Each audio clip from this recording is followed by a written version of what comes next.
cold open.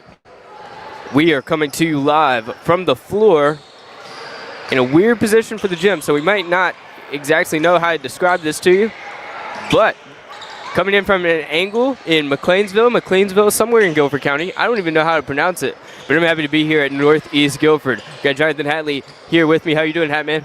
I am doing great. It's good to be here. Felt very welcome tonight. The AD took care of us, and I know a few of the fans, some guys that I used to work with. So, it's been like a little bit of a homecoming for me in a way. We're happy to have you along for this Morehead Northeast Guilford girls game first. Then we'll be bringing you boys basketball action immediately afterward. We've got the pregame show going to last about 10 minutes, and we've got a Corey Gibson interview. She's the head coach of the Morehead girls on cue for you coming up here soon. Looking at the tail of the tape, both teams in the girls game are 1-1. Got Corey Gibson as the coach for Morehead. She's 5-18 in her career. Shay Hayes, the Northeast Guilford coach, was at High Point Central, combining her High Point Central and Northeast Guilford record 8-125. Morehead is the away team. They're 0-1 away this year. Northeast Guilford has played two home games. This is the only games they've played, and they're at home once again. They're 1-1. Both of these teams missed the postseason last year. Over the course of the past 3 seasons, Morehead's been 13-53. Northeast Guilford 26-46. Morehead scoring 28.5 points per game this year. Northeast Guilford 18.5 points per game. And Morehead giving up 36.5 points per game. Northeast Guilford gives up 30.5 points per game. We're going to go straight into this interview with Coach Corey Gibson. They've added time to the clock, so we've got 14 and a half minutes to game time. But stick with us, because me and Hatley, we've got all sorts of insights, don't we? Always. I don't know about that. Here's the interview with Coach Corey Gibson. I'm Jay Ramey of Roco Radio here with head coach of the Morehead girls basketball team, Corey Gibson. Coach Gibson, what did the first win, getting your first win of the season early on, do for the confidence of your team? It helped a lot. It showed them that they can and are able to do the things that we have went over. They are able to execute and able to do the things that last year was a struggle, and now they are more confident taking shots and breaking presses and making steals. Speaking of confidence, in the pregame interview I did with you, you seem to have a lot of confidence in your freshmen. What's your early impression of them after seeing them actually on the court in a real game with the clock running? So in my normal lineup, I have at least 2 freshmen starting, Tiana Booker and Nariah Cobb. Both are in key positions and have gave me a lot of minutes, putting up points, getting rebounds, and making plays happen just by their presence on the court. What's your starting lineup look like tonight? It will be senior Destiny Minner at the 1, junior Madeline Wade in the shooting guard position, freshman Nariah Cobb as a forward, senior Aaliyah Abernathy as the power forward, and freshman Tiana Booker as a center. What do you want to see from them to get the win tonight? Hustle, a good attitude, and great sportsmanship.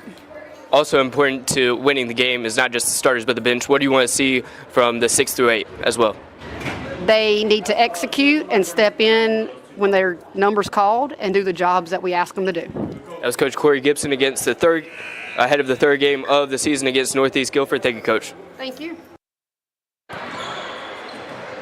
Now, Coach Gibson comes into this game with her Morehead Panther ladies team with a 1-1 record, and the point differentials were pretty insane and pretty close to 2 40-point games, 1 win and 1 loss, with a 40-point win against North Carolina Leadership Academy, approximately 40, and approximately a 40-point loss against the Eastern Alamance Eagles.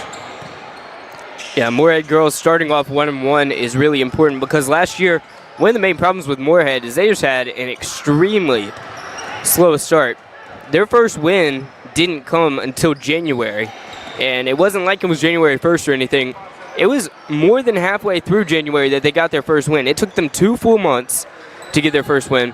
Now, last year, they started their season on November 15th, 2024, and that was a loss against this Northeast Guilford team, 37-45, 8-point loss at home to Northeast Guilford.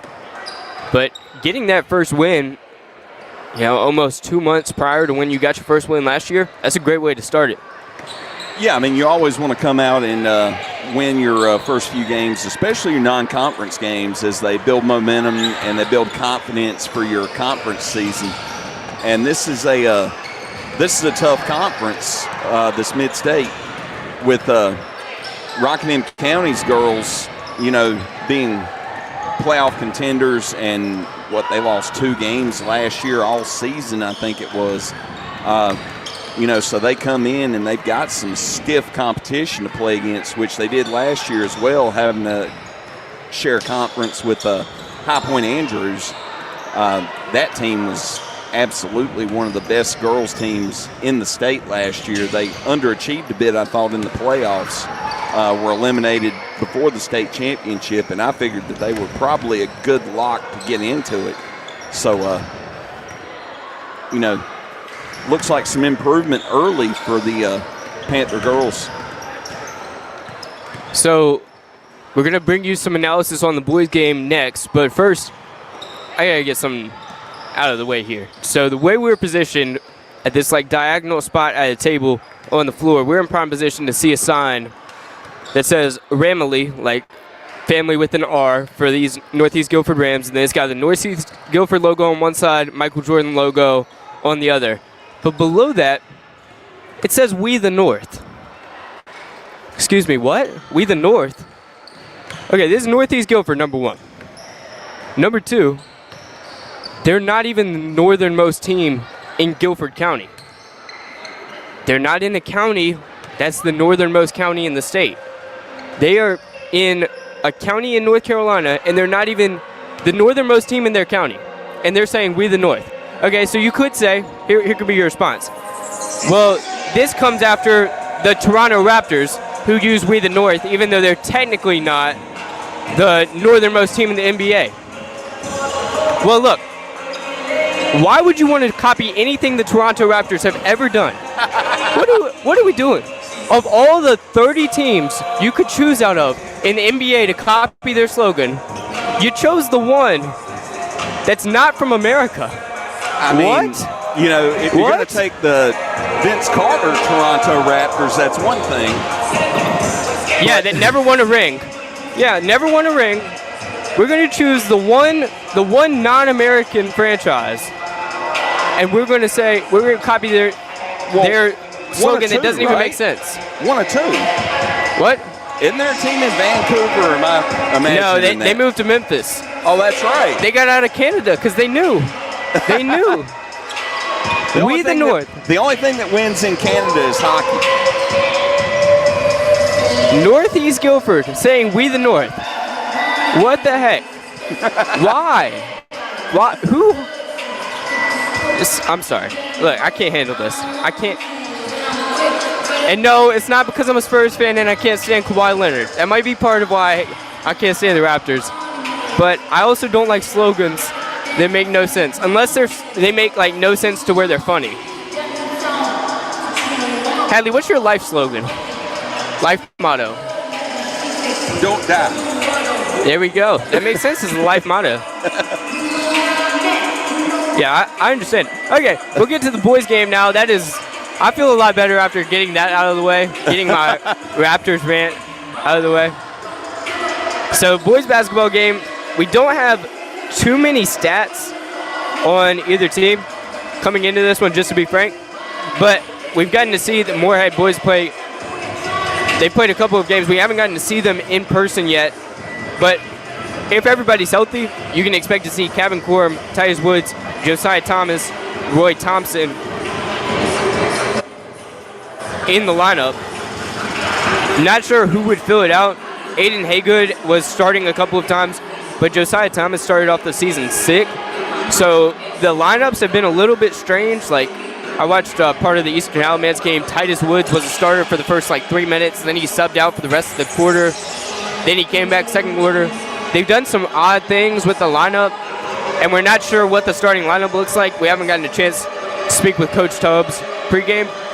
But there's a lot just influx for this team. Northeast Guilford is also another team that's going to be interesting to see what they do. They've got Brendan Foster back, who led the team in points last year. But they lost a lot of production, especially points-wise. The rest of the guys on the team are it's mostly newcomers, and none of them average more than 6 points per game. So these are two teams where just some variables in play, and we won't know until they actually take the court and we see the first quarter of action. Yeah, and I think Captain Coram through 2 games has around 17 points a game. He's the Panthers' lead scorer, and they're returning a lot of familiar faces in Coram, Woods, Thomas, Roy Thompson, Elijah Townsend. Really, it's Avery Bigelow. Yeah. I mean, obviously you're going to miss Avery Bigelow. He was a big force down low, but those 5 guys are probably going to be the leaders of this team, along with Aiden Haygood, who got some varsity minutes last year as a freshman, returning as a sophomore. And a lot of the names that I saw on the roster I didn't recognize from last year.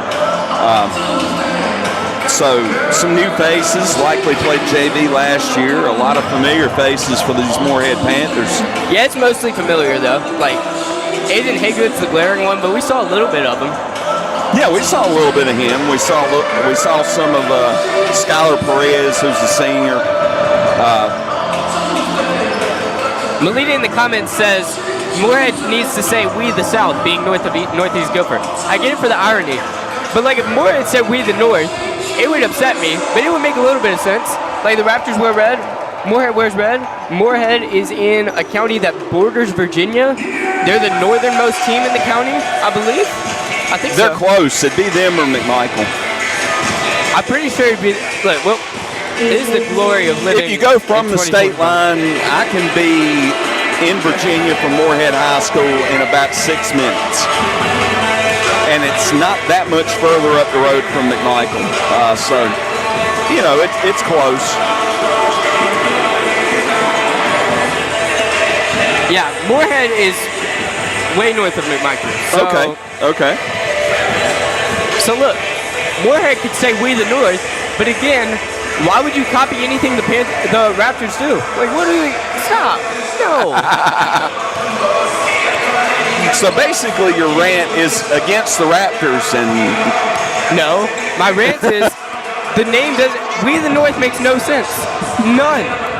That's the rant. If they were the northernmost team in Guilford County, I would at least understand a little bit of it. Well, who is the northernmost team in Guilford? Is it Northern or is it Northwest? I don't know. I just know that Northern is the first team I thought of, so I looked it up.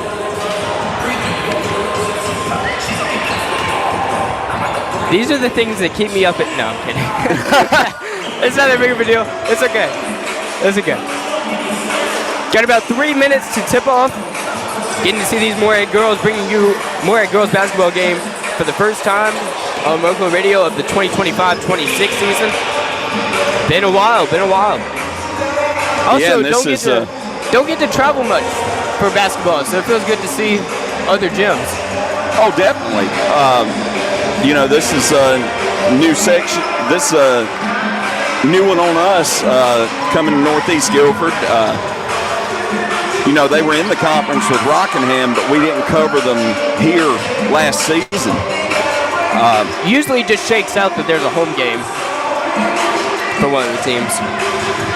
Yeah, and, being able to travel to these games is, it's fun, being able to see new places. And this John Prim Gymnasium here on the campus of Northeast Guilford High School. It's an intimate setting. I think there's about 15 rows of seating on each side. It's a fairly small gym. But it's pretty wide. Like, there's a lot of room on the bleachers. They're wall to wall, at least on the far side. On the near side, not as much.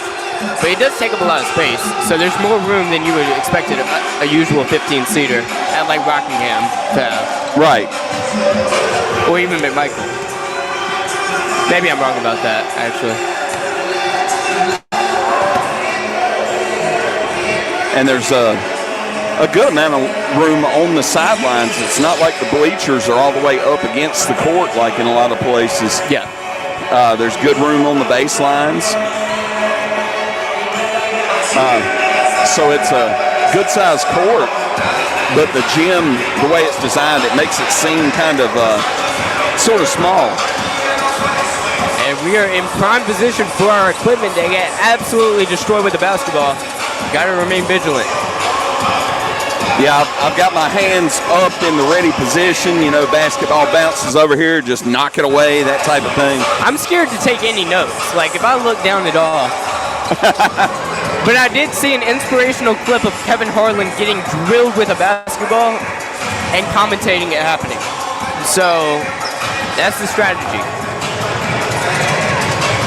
Hey, you know, whatever boosts up the views, you know, the only thing is I wish we could get it on video. Look, we could script it. We could probably get one of these girls to throw a basketball at me and do video. Now, might get ejected. That's probably... They have to make it seem unintentional. I don't know how you do that.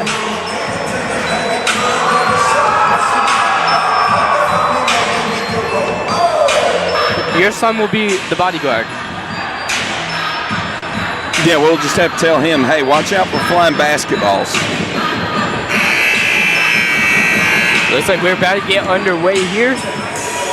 Believe there should be a Star Spangled Banner beforehand. And starting lineups brought to you by the PA announcer as well.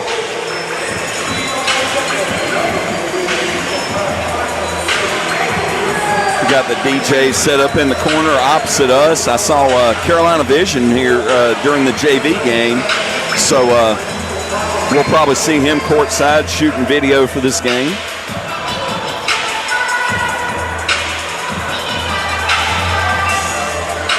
Teams lining up on each side. Melita Hatley in the comments, are y'all at an end in the corner? Yes, we're set up very similar to where we were for the conference championship games at Smith High School last season, down in one corner.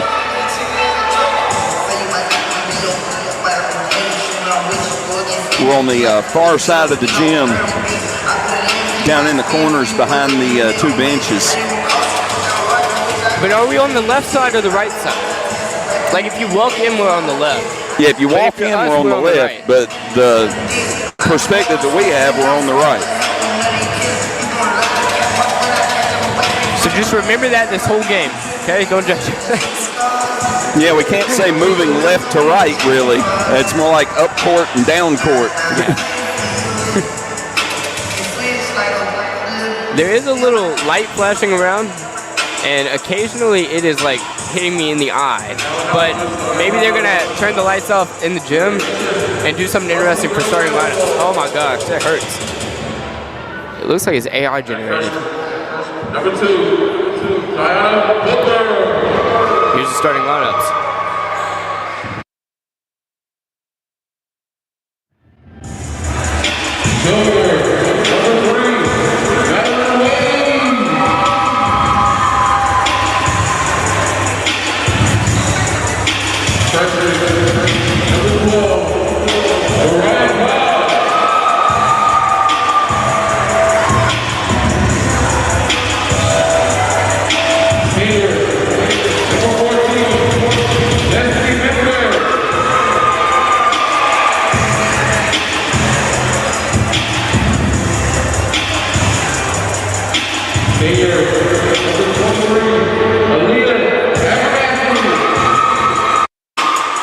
So if you missed that, Tanaya Booker, Madeline Wade, Nariah Cobb, Destiny Mentor, and Aaliyah Abernathy are the starters for Morehead.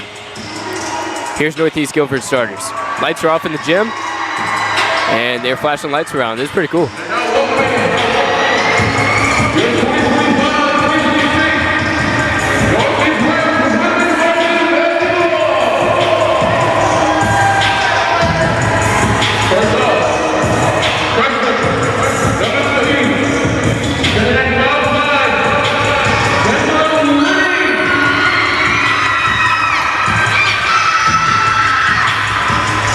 Next up, number 21, Junior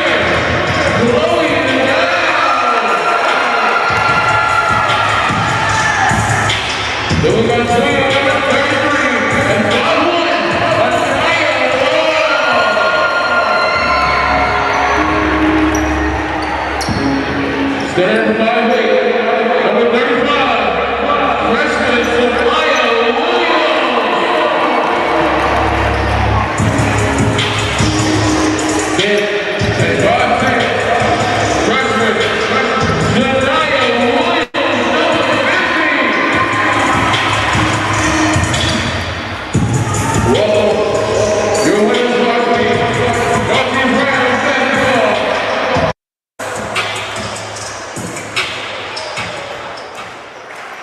This is one of the starting lineups brought to you by PA announcer. Got Chloe Lowe, Anaya Laws, Samaya Williams, Janiyah Williams. Is it Janiyah or Janiyah? I can't read my hair. Janiyah. Yeah. Are you sure? Yeah. There's an L. Janiyah. I just wrote it down wrong. It's bad handwriting. And I think you're right. Missed the last starter, or the first starter. It is number 3, Chancellor Woody.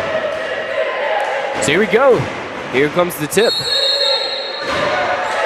Tanaya Booker going to jump it with Janiyah Williams. It's tipped opposite way. Northeast Guilford with the ball. It is blocked. Ball still in play though. Northeast Guilford comes up with it. Jump ball. Destiny Minter in on that jump ball. Led the team in steals last year with 2.2, and the possession arrow points Morehead's way. Dribbling up the court is Destiny Minter. Minter goes straight ahead. Morehead wearing red uniforms, red shorts. Madeline Wade thinks about a 3, gives it up. Far side corner, and it's knocked away. Northeast Guilford pushing the pace. Anaya Laws with the ball. Dribbles the rock, loses the handle, gives it up to Samaya Williams. Williams inside, 15 feet out, gives it up, driving under the basket, putting it up with the right hand, missed it. Whistle blows, another jump ball. This one will stay with the Rams. 7:21 to go in the first. Still nothing. Inbound to the far side corner. Going to her right, 2-3 defense for Morehead. Thinks about it, has picked up her dribble, now she gives it away to Samaya Williams. Williams to the near side corner, it's Woody. Woody back up top. Now the far side wing. They continue to pass it around the perimeter. Well, the Rams with a definite height advantage in this game. Whistle blows. Looks like we're going to have a foul call. And no, 3-second violation. Here's the inbound. Destiny Minter dribbles forward.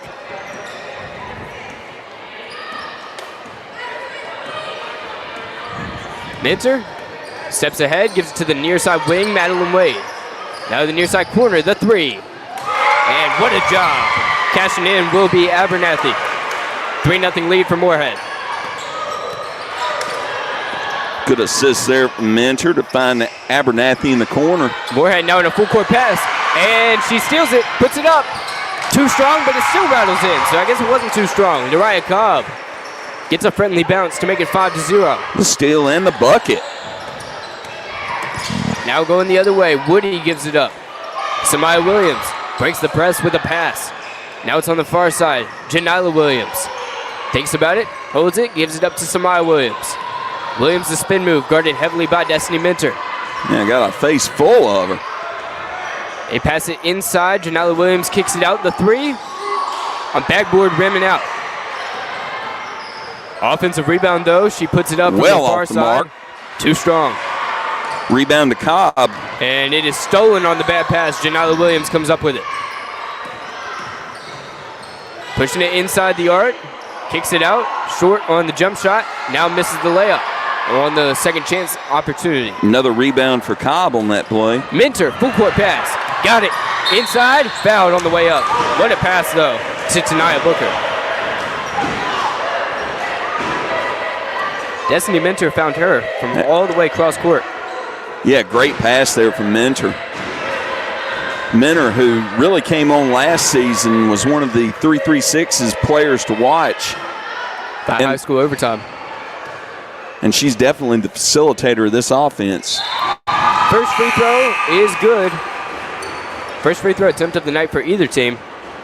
Tanaya Booker cashes in.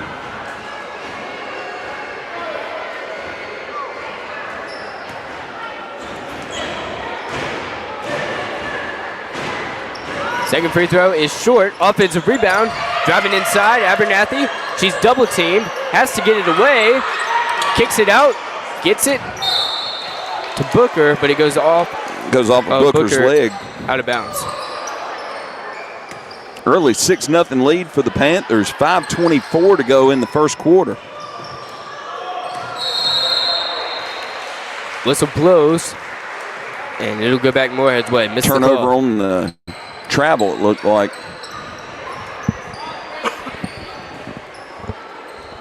Six-point advantage for the Panthers. Destiny Minter trying to add to it with 5:15 to play in first. On the near side wing, wide open, gives it to the corner. Another three from Abernathy. Off the mark.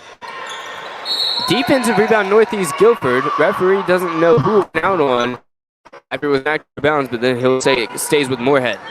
Abernathy will inbound after the missed three. Destiny Minter in the corner. The three. Nails the triple. 9-0 lead. Morehead on a run, 3 minutes into this one. Still with a full court pass. And a travel. Chloe Lowe jumps straight up under pressure.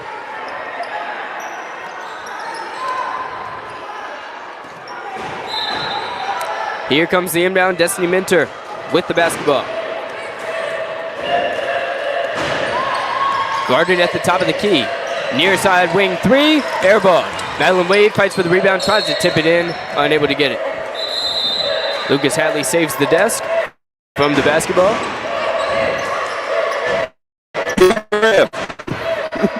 He got it.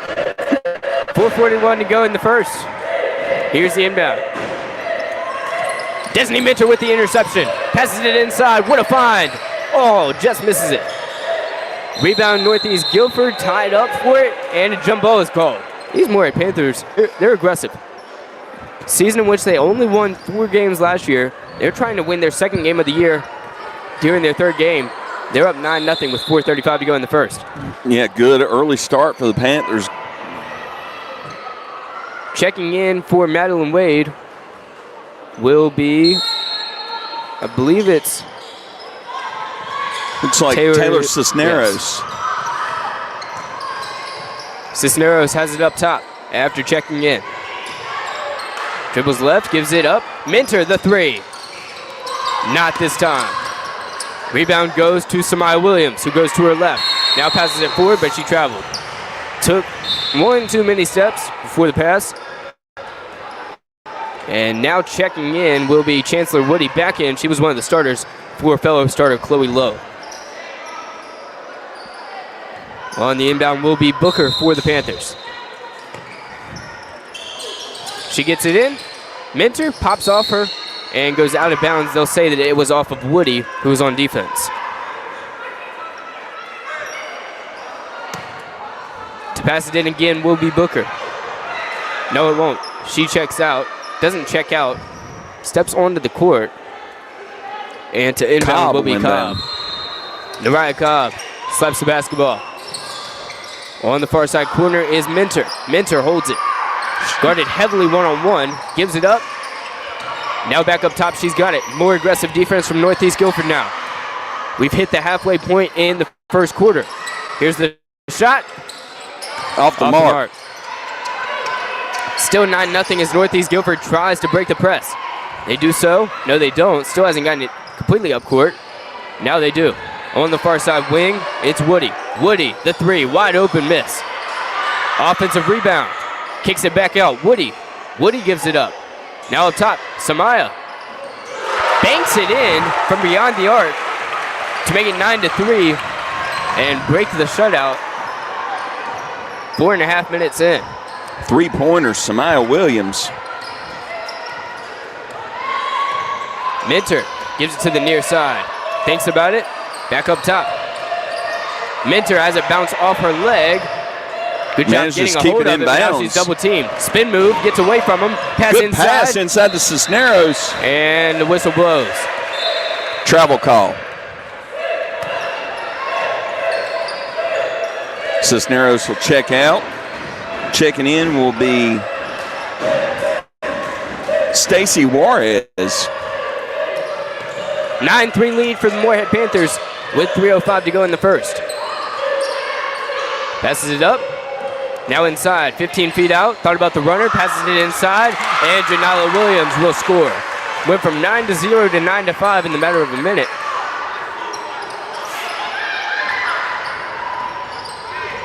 Dribbling up the court now will be Stacy Juarez. Juarez for the Panthers. Coming off the bench, we'll give it to Minter. Minter thinks about the three, makes the extra pass, fakes, drives inside. Another pass to Juarez, who draws it back out. Back to Minter. Here's going around the world. She shoots it off the rim. Rebound Juarez. Juarez. Oh, in and out. Offensive rebound again. Back out to Juarez. Up to Minter. Minter. Near side Abernathy. Abernathy pump fake. And she hits the floater. Contested floater. Make it 11-5. Nice shot there. This team's a lot different than last year's. Let's just say that. Absolutely. Massive improvement over last year. Minter There's with the the steal. steal. She drives the other way. Gonna go up strong. Oh, Rattles out. Can't get it in. Tough shot to make over a taller defender. Now Northeast Guilford, the Rams drive the other way. Puts it up. What a shot. Chancellor Woody. Through contact from the side. Somehow banks it in. That'll make it 11-7. So this is, 9-0 start, but then a 7-2 run for Northeast Guilford. Yeah, interesting first quarter. Panthers came out like gangbusters, early 9-0 run. And then a 7-2 run puts it back in 2 possessions with 1:45 left to go in the first. Booker has 1, Nariah Cobb has 2, Destiny Minter has 3, and Aaliyah Abernathy has 5.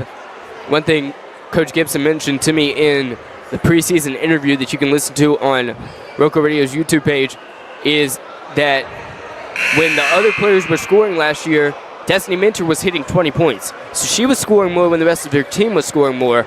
And that's going to be important this year, and you're seeing it tonight. As Abernathy already has 5, Cobb with 2, Booker with 1, as mentioned. And they're up by 4. So getting the other players involved has definitely been beneficial. Yeah, and it takes some of the pressure off of your star player when she can feed other players, get assists, and take the focus off of her only scoring. Thanks for joining us tonight on YouTube, Facebook, Substack, or the website. Happy to have you along as Morehead dribbles up the court with 1:40 to go in the first quarter of the girls' game. Minter's got the ball. Waits for the play to develop. Fakes it. Near side. Wing. Thought about it. Gives it up. Now back up top with the cross-court pass. To the near side again. Dribbles forward. Travel. And travel. Thought about the shot. Nariah Cobb goes up with it. She's contested. Went up, came back down with it. And now they'll pressure the inbound on the baseline. Overthrows the pass and it goes out of bounds straight to Coach Gibson. Northeast Guilford has not been very poised handling the press.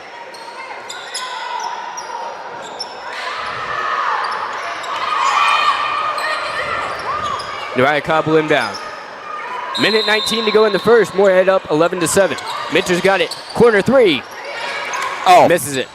Knocked out of bounds by Woody of the Northeast Guilford Rams. It'll stick on this end of the court. Cobb will inbound again. Minter's got it. Dribbles left. Loses a handle on it, gets it back. Overthrows it to Cobb. On the board, though, is Abernathy picked it Zanaria. up. She gets it back. Up to Minter. Kind of a chaotic sequence, that's but Morehead Simmons, ends up with sorry. it. To the near side corner. Juarez fakes it. Back up top to Minter. 52 seconds in the first to go. Abernathy to Juarez. To Minter. To the far side wing. It's Cobb. Cobb inside to Minter on motion. Now to Simmons. On the elbow. Up to the wing. Takes the 3. Juarez. Short. Rebound Northeast Guilford after the very long possession. Woody's got it. Spinning out of control, but she gets it up, and it's good. This is only a 2-point game. Good move. Spin through contact, puts up a good shot. Mentor. Half court with 15 seconds to play in the first. To the far side wing. Nope. Mentor puts it up off the backboard. 8 seconds left in the first. They slow down the pace. Samaya Williams has it. Guarded one-on-one. Puts it up to Woody. 2, 1. The 3 for the lead. Backboard rim wide right. As we head to quarter number 2, Morehead Panthers up 11-9. But Northeast Guilford on a 9-2 run. Tonight's broadcast brought to you by Tri-State Steel in Reedsville, distributing quality metals for over 30 years. Our clients range from mom and pop shops and building contractors to large manufacturers and fabricators. Visit us at our 6,000 square foot, fully stocked retail metal superstore at 2513 Richardson Drive, where we can help you meet your homeowner or hobbyist needs. Open Monday through Friday from 8 a.m. to 5:30 p.m. and Saturday from 8 a.m. to noon. From pipe bollards to square tubing to figure guard material and more, our retail metal superstore has several quality metal products in stock in various sizes and ready to be cut to your exact specifications. Call for a quote at 336-4859. Tri-State Steel, a value community member. Well, the Panthers 4-15 field goals in the first quarter, 2 of 7 from behind the arc.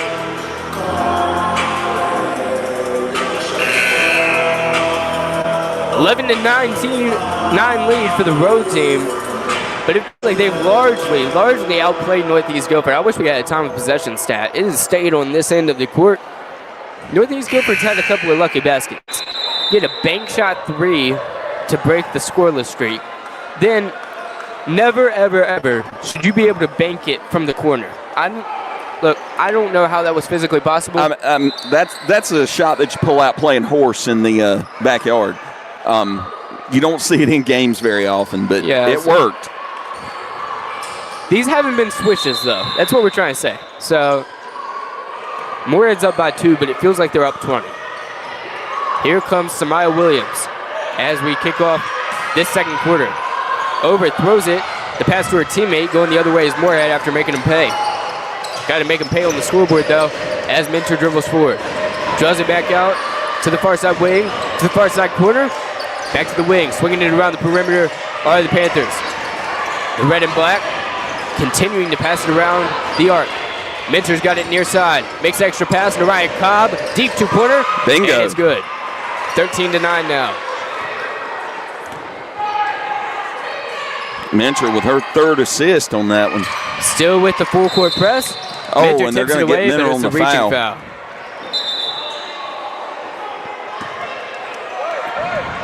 Still a 4-point lead for the Panthers as Northeast Guilford will try to break the press. Got the ball and probably would have gotten the steal if she hadn't reached across the body to get it.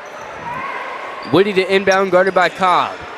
Gets it into the near side, and now she's going to dribble straight forward through it. Almost loses a handle, gives it up, out of control, misses it. On the putback, she was hit by her own teammate, missed that as well. 2 layups, neither hit the rim. On this side of the court, Morehead's got the ball. It's Mentor. Behind her back, dribbling forward, gives it up. Knocked away by Woody. Woody on Mentor, one-on-one. And she walked with it. Lost a handle on the dribble, and she is not happy about that. Claps her hands together in anguish as Northeast Guilford remains down 4 with 6 3/4 of a minute to go till halftime. Cisneros will bring the ball up. Walking up to the timeline. Mentor's got it now on the near side. Thought about a 3, makes an extra pass. That 3 is It's good. Abernathy on the 3-pointer off the Mentor assist. She's getting a lot of good looks in this corner. And she's got 8 points. Just 10 minutes into the ball game. Now on the other side of the court, double team and a walk. Travel charge to Northeast Guilford. They've had a lot of unforced errors. Yeah, a lot of turnovers, and Destiny Mentor will check out of the game for the first time tonight. Madeline Wade will check in her spot, and we've got a timeout. We're up 11-9 in the second quarter, coming off of a 9-2 run by Northeast Guilford. It's been a game of runs. Basketball's a game of runs. So it had a 9-0 run for Morehead to start the game in the first half of the first quarter. Second half of the first quarter, it was 9-2 Northeast Guilford. And now to start off this second quarter, we're 1:48 seconds in, and Morehead's got a 3 and a 2. 16-9 is the score right now, with 6:12 to go in the second quarter.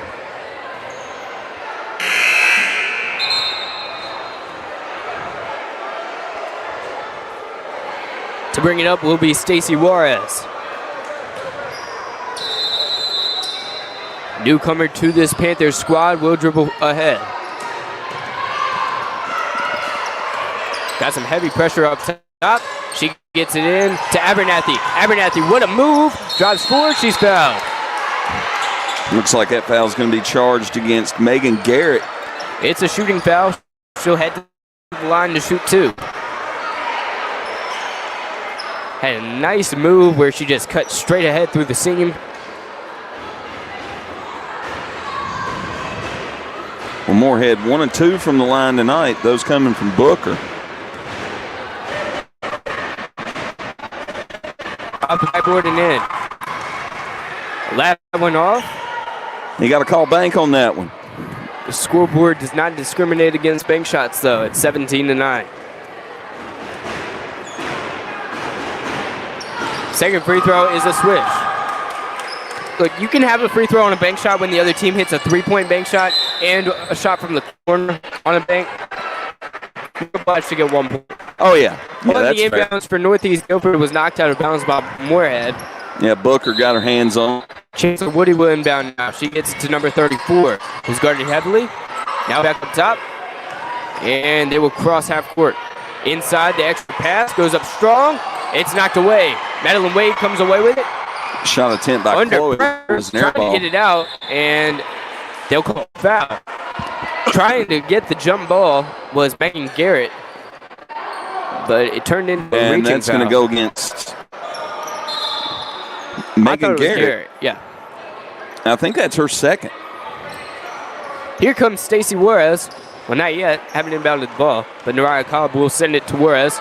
Now she's got it, dribbles ahead.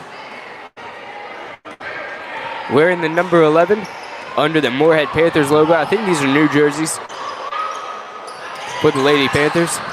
Mishandled pass by Booker. Whoa! And Abernathy came up with it. What a steal. Abernathy. A 2-shot foul here. Looks like another foul on Bad pass. There were Megan Garrett. bad pass. 4 Northeast Guilford players in the area. The Rams get it, and just immediately Abernathy steals it, goes up strong, and she's fouled. That free throw off the backboard rim and gone to make her for 3 from the line tonight. And Megan Garrett will check it out, replaced by Riley Frazier.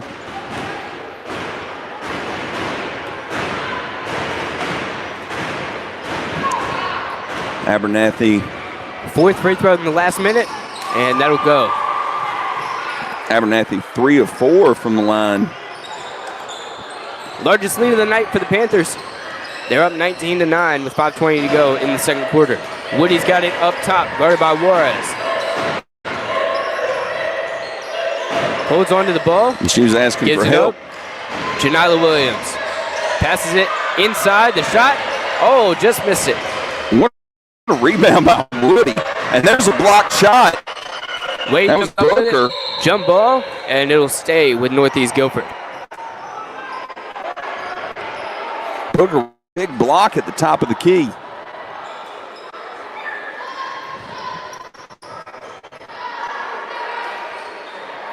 Rams are unaware that it's their ball. Yeah, I think they thought that it was a Panther ball, and 4 of them had run back down into the backcourt.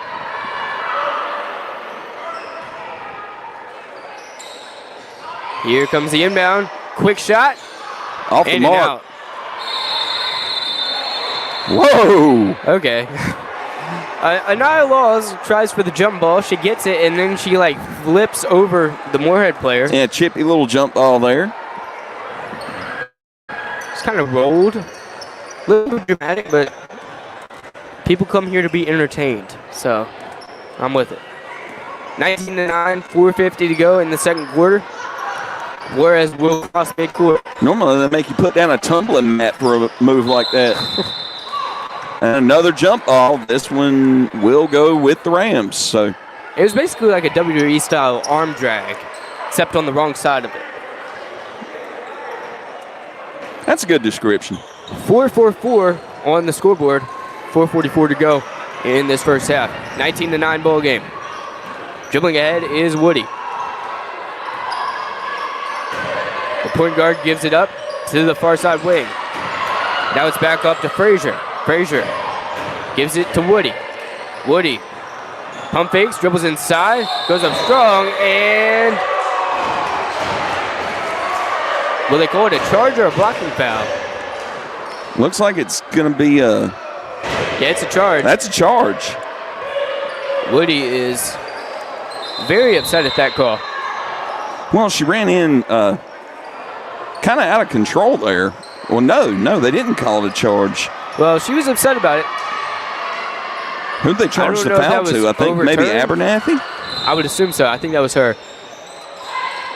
They either overturned the call or Northeast Guilford had no clue. But we don't know. Here's a three. Misses it.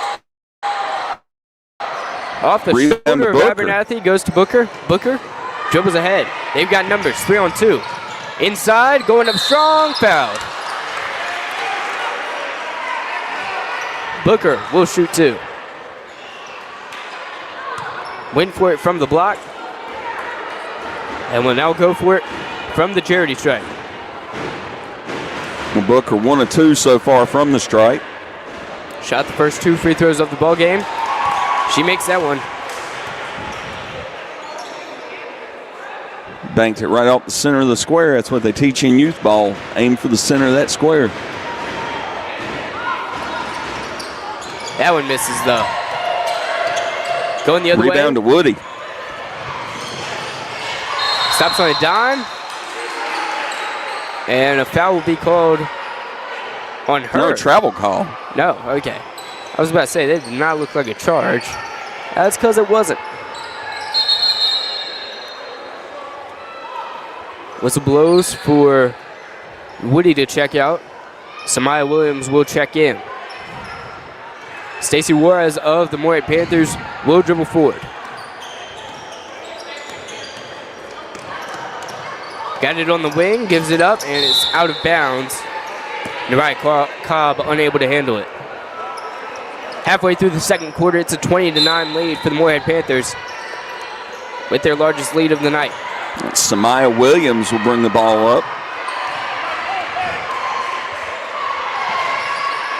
On the near side, the corner three, off the rim. Goes to Morehead. They'll dribble Rebound forward. to Madeline Booker. Wade with it. Wade loses a handle on it. Juarez comes up with it, though, saving her teammate. Juarez and traveled with it. A lot of unforced turnovers on both sides, just taking extra steps. The pressure, forcing turnovers, which is what you want out of your defense. Here goes Samaya Williams the other direction. Near side. Inside. Stolen. Abernathy knocked it out of her hands, went for it, and they'll call a jump ball. Possession arrow points to the away squad, the Panthers. Abernathy just reached in, stripped it away, came up with it, and got tied up. Credit her with a steal. Destiny Minter and Nalasia Milner will check in. I think this is the first action that Milner's seen tonight.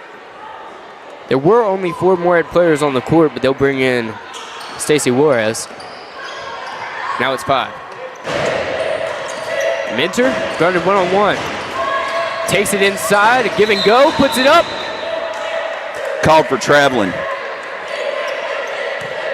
She had that little hop step and came down with it. 3:07 to go in the first half. It's a 20-9 Morehead lead. Northeast Guilford trying to cut into that. Samaya Williams has it, takes her dribble. She's guarded by Minter one-on-one. Gets it away. Now in the near side wing, the three, no good. Jump ball again. It'll stay with the Rams. Well, Booker came down with the rebound and got tied up. Northeast Guilford still has not scored in this second quarter. Here's the inbound, and it's stolen. Stolen by immediately Minter. by Minter. Looks like she passed it right to her, and they'll call her for going up and down. Double dribble. Let her palm rest under the ball just for a split second. Can't do that. 9-0 run for Morehead as Northeast Guilford dribbles the other way. 2:30 to go in the second quarter. On the near side wing, now on the corner. Dribbles ahead, puts it up, blocked, knocked away. Juarez comes up with it. She is guarded heavily. A little bit of contact there. She gives it up to Abernathy. Abernathy back to Juarez. Juarez to the near side corner. Minter goes inside, aims for the backboard, and a it's off the shot! glass and in. 22-9 after the circus shot. They were up 11-9 earlier on. 5 minutes since then, they've doubled their score, whereas Northeast Guilford scored nothing. They're up 22-9. Near side wing. Near side corner for Northeast Guilford. Passes it inside over the back. Yeah, by Booker pushed off.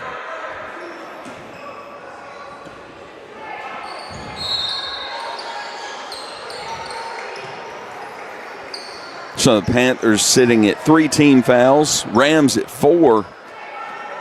So And Panthers Northeast will be in Guilford the just bonus. brought on an almost completely new group of girls off the bench. They've got fresh legs. Here's the Yeah, inbound. platooned in. And it's blocked. Minter goes the other way and will draw it back out if she didn't have the numbers. Holds on to the ball on the logo. Now gives it to the near side, number 32. She has it knocked away. Stolen again by Minter, though. She drives inside, straight to the hole, and it rolls in. 24-9. Minter's got 7. 90 seconds to play in the second quarter. A 13-0 run for the Panthers. Woody to the near side. Back up to the purple and white. Or is that Navy? It's Navy. Yeah, it's Navy. Here's the 3. Minter has it stolen by Woody. Inside, off the glass, misses. A fairly good look. And Just didn't work. Abernathy with the rebound there. Here's Minter with 50 seconds to play in the second. Minter to the near side, number 5. She holds on. Milner up top. To Kara Joyce. Minter's got to get on the far side wing. Kicks it out. Milner with half a minute to go in the first half. Loses it. Holds it. Throws it away. And a foul called on the reach. It was a very sloppy possession. They're lucky they got away with just a foul instead of a turnover. And that looks like it's going to be against Garrett. Going to the line to shoot 2 will be Booker. And if my numbers are correct, that is 4 on her.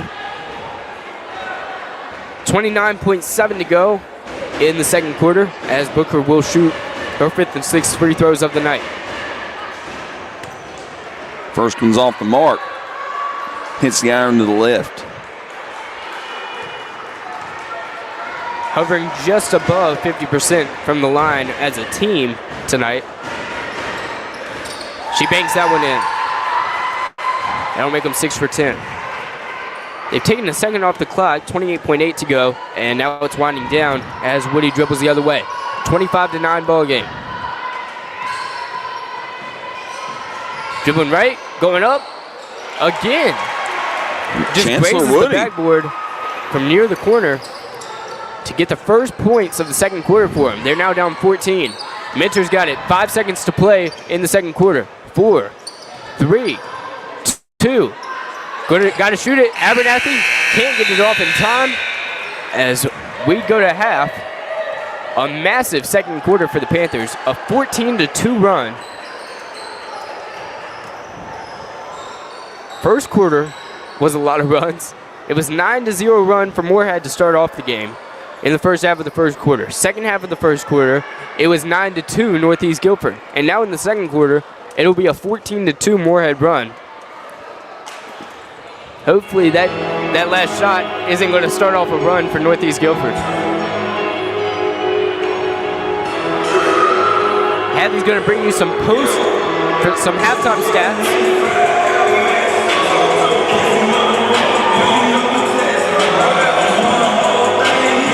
Thanks for joining us. Whether you're on YouTube, Facebook, Substack, or the website, happy to have you along on Broco Radio. We're in Northeast Guilford for Morehead girls basketball and Morehead boys basketball. We're a fourth of the way through the night. Morehead girls looking to improve to 2-1 on the year. They're up 25-11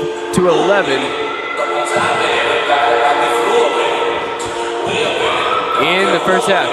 Last season, they only won 4 games, and they're about to be halfway there here in mid-November. I guess it's late November.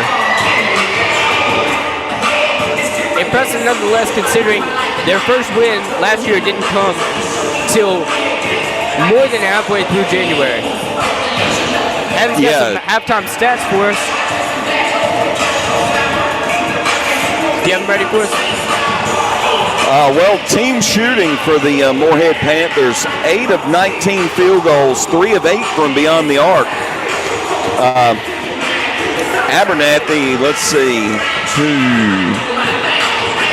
11 points, a couple of rebounds and assists, 2 steals, 3 blocks. Destiny Mentor, let's see, she has 7, I believe. 7 points, 1 rebound, 4 assists, 4 steals. Nariah Cobb with 4 points, 4 rebounds, a steal.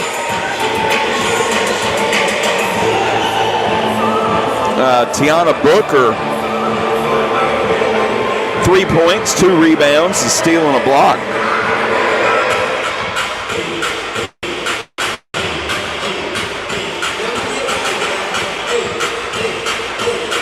And some other Panthers getting involved. Stacy Juarez has a couple of rebounds and an assist.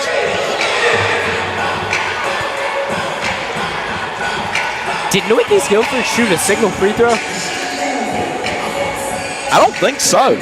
I don't think so either.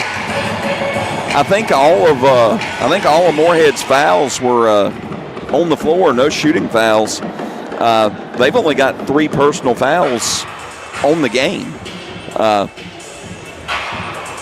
Booker with 1, Mentor with 1, and Abernathy with 1. I'm not sure if this is what Coach Gibson had in mind, but she said she wanted to see great sportsmanship.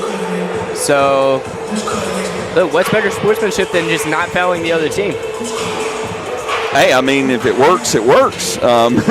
You know, they're playing tough on defense, and they're making a lot of stuff happen out there, forcing a lot of turnovers, getting some transition points. But what I've noticed, the Panthers have done a great job of holding the ball and controlling the tempo on the offensive side.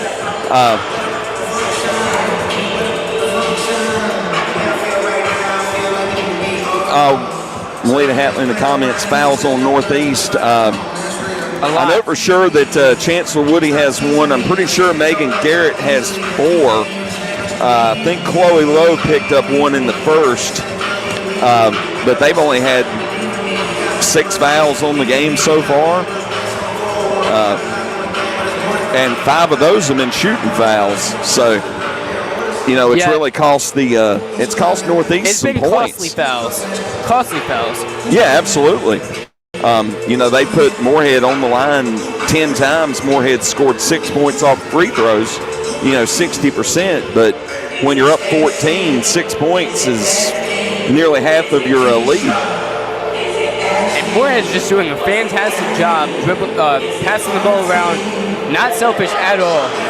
Even when they're wide open, well, not wide open, when they've got the ball and the defender's going to get there, not in time to block it, but to contest it, they're looking for the extra pass to the corner, they're getting it there, and that's part of the reason Abernathy's already in double figures.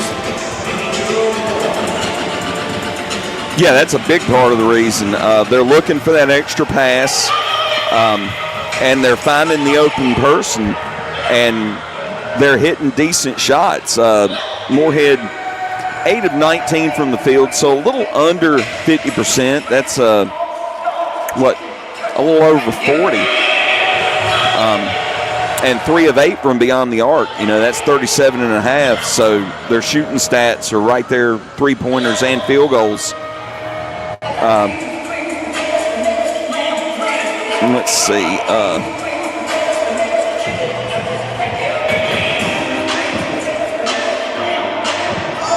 But, pretty good shooting performance by the Panthers in that first half. Not taking crazy shots. They're looking for good looks. Working the ball inside to outside.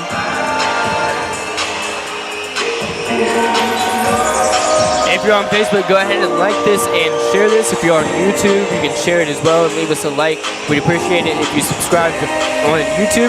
If you followed us on Facebook, never miss a moment with Roco Radio, high school sports. Prior to the high school football season, that's still ongoing. Make sure you listen in to Joe Dexter and David Wood's call as Reedsville tries to make it to the Final Four on Friday. Whoever listened to me and left a like, thank you. I saw that. But make sure you're tuned in for Joe Dexter and David Wood's call on Friday night. Well, I'll tell you, one stat that has really stood out to me, the Morehead Panthers have 8 field goals made. 6 of those baskets were assisted baskets, so there's a lot of passing going on for the Morehead Panthers. When you're getting assists on 75% of your buckets and it's not just people driving in, that's a big testament to your passing. And it shows that there's different things needed for different teams. Like Coach Jesse Wall told Joe Dexter, he said he needed his team to be more selfish, Rockingham County girls. Whereas Coach Gibson said that she wanted her team to be less reliant on Destiny Minter, and they've done so tonight. They passed the ball a lot. They've kept her comfortable with giving the ball to her teammates, and it's worked out. They're up 14. Yes, the Reedsville Rams will be playing Central Davidson Friday night from Community Stadium. The 4A East regional semifinal. Yep. In the football capital of North Carolina. Broadcast, since it's on Black Friday, it will be both half off and you'll also pay double to listen. But hey, it's kind of like buy one, get one free, except you don't have to buy anything. Yeah. You're here with us Tuesday night, so you're buying this one, and then you get the Reedsville football broadcast for free on Friday. Multiply by 0. It's always free on Roco Radio. And David Woods' thing, everybody loves free. And this is always free to you, the listener.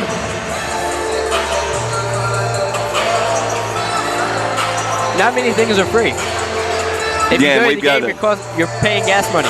And we've got to give a major shout out and a lot of thanks to our sponsors. We had our sponsors during football season. They're sticking with Joe and David through the playoffs as of right now. We are sponsored in basketball by Tri-State Steel over in Reedsville. And we thank the team over at Tri-State Steel for sponsoring these basketball broadcasts for us to be able to bring them to you. Certainly appreciate them. We appreciate you, the listener. Whether you're on YouTube, Facebook, Substack, or the website, happy to have you along on this Tuesday night before Thanksgiving. Tell us your favorite Thanksgiving food in the comments, unless it's turkey, because we don't accept lying here, okay? I'm tired of people pretending they like turkey. Thanksgiving's all about the sides. Yeah, turkey, and the dessert. Come on. Yeah, that's just a people tradition. Like turkey, no, but they don't. I don't think it's anybody's favorite food. Here's an unpopular opinion. Nobody actually likes turkey. Nobody. They just like the tradition. Nobody's choosing turkey. Nobody. I'm not going to say it's my favorite food, but I do like turkey. No, you don't. Nope, you don't.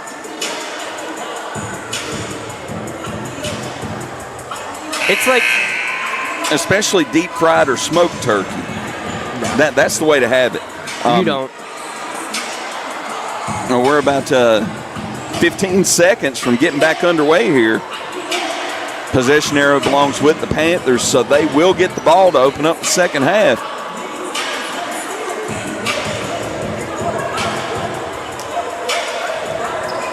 Here's Morehead's inbound.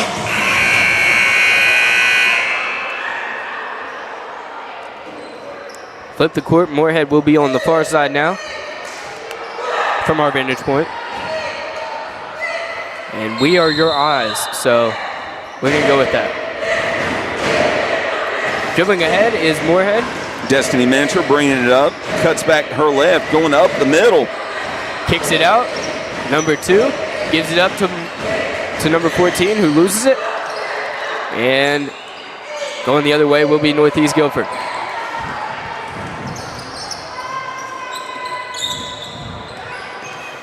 Number 35, Sanaya Williams, top of the key, passes over to the right wing.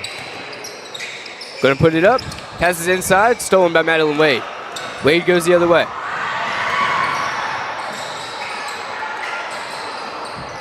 Now it's stolen. Woody's got it. She gives it up. Here's the shot. And it's good. Two-pointer. Deep two-pointer. Anaya Laws with her first 2 points of the game. Foot on the three-point line. 25-13. Mentor goes in. Off Went the backboard. coast to coast with it. Gets her own rebound.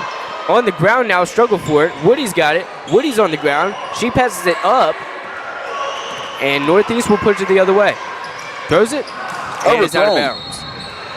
Off the hands of Chloe Lowe, who didn't have a good shot at it.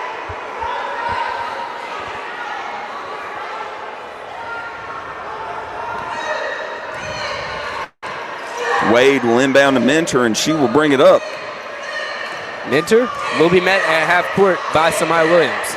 Mentor drives, kicks it out. Drop back.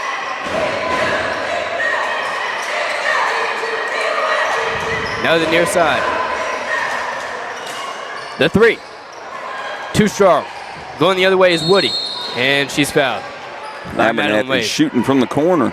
Joe Dexter in the comments, smoked turkey is the best turkey. Well, that's like arguing over which team's the best in the AFC South, just year after year.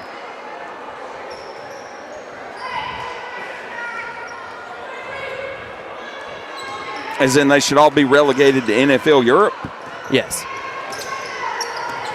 Here's Woody to the near side. Now inside, 15 feet out, misses it. Good defense there from Morehead. Partially blocked by Wade. Booker is almost fouled. She's got to give it up, and they're still not across half court. Abernathy dribbles forward. They will beat it. The 10-second clock. Here's Mentor. Frenetic pace. Picks up her dribble. Inside, Booker pulls. Oh, what a drive. Off the glass, 27-13 now. Mentor with her 5th assist. Booker with the easy lay-in. Morehead has led this entire game. Now they've got more than double Northeast Guilford's score. Missed three-pointer keeps it the same. Mentor throws it away. No, she doesn't. Gets it right to her teammate, who almost dribbles out of bounds and throws it out of bounds. Good pass by Mentor. Cobb just couldn't control it. And the ball will go back the Rams' way.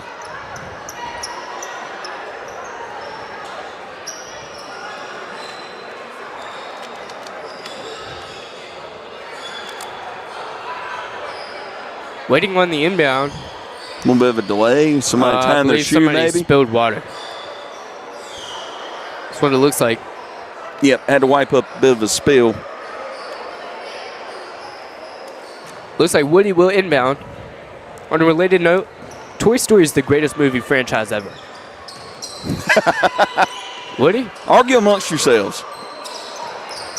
Gives it up to 32. Now it's back to her. She drives, kicks it out. Another drive. It's Williams. Samaya, that is, and it's good. Samaya Williams, good pull-up jumper there. She's got 5. Looking to inbound is Booker. Gets it to Madeline Wade. Wade takes it back to Mentor.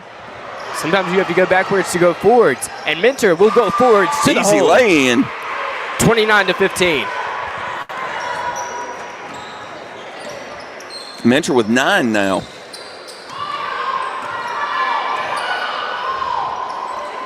Now the far side wing. Melita's Hatley's talking about one-legged turkeys in the comments. On the block. Going to go up. Good defense there from Booker. Ball on the ground, though. Woody will put it up. Too Floater. strong. Rebound to Abernathy. Minter dribbles the other way. Oh, yeah. I got to go with a leg. That's my favorite cut of the turkey. Give me the leg all day. Minter's got room. Not going to take the three. Passes it inside. Oh, what a shot that would have been. Off the mark by Abernathy. Goes with the left. Doesn't fall.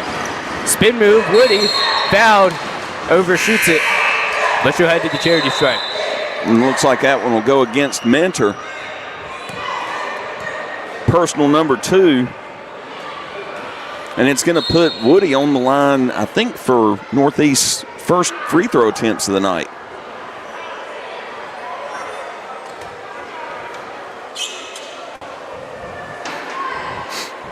.346 to go in the third. First free throw all night long is missed.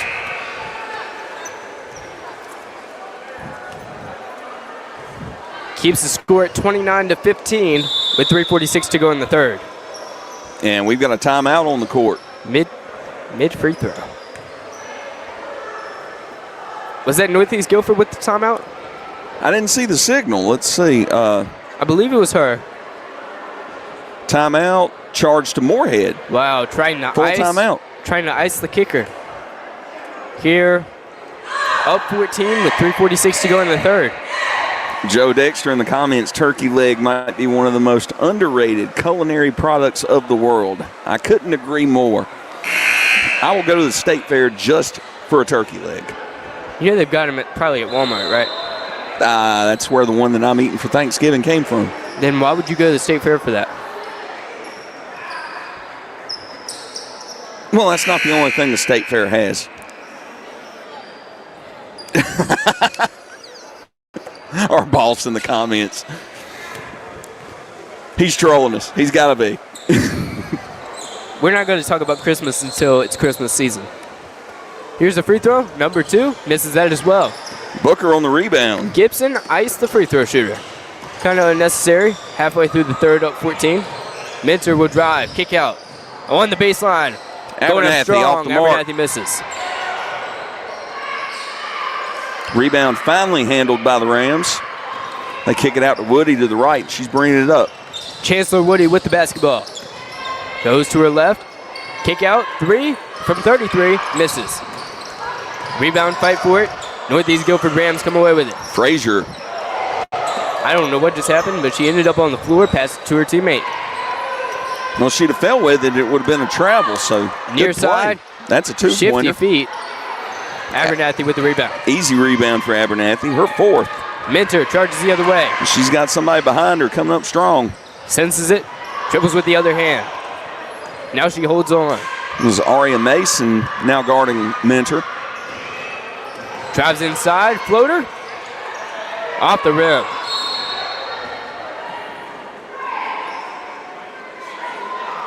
Jay Young Grasshopper, you just don't know about a fair turkey leg until you've had one. I actually have had one, and it was not good. I had it when I was like 10. It wasn't great. It was from the state fair. Here's Minter. Dribbles ahead, kicks it out. Now it's back to Minter. Inside, what a find. Oh, just missed it off the front of the rim. It's Booker. And what's the call on the floor?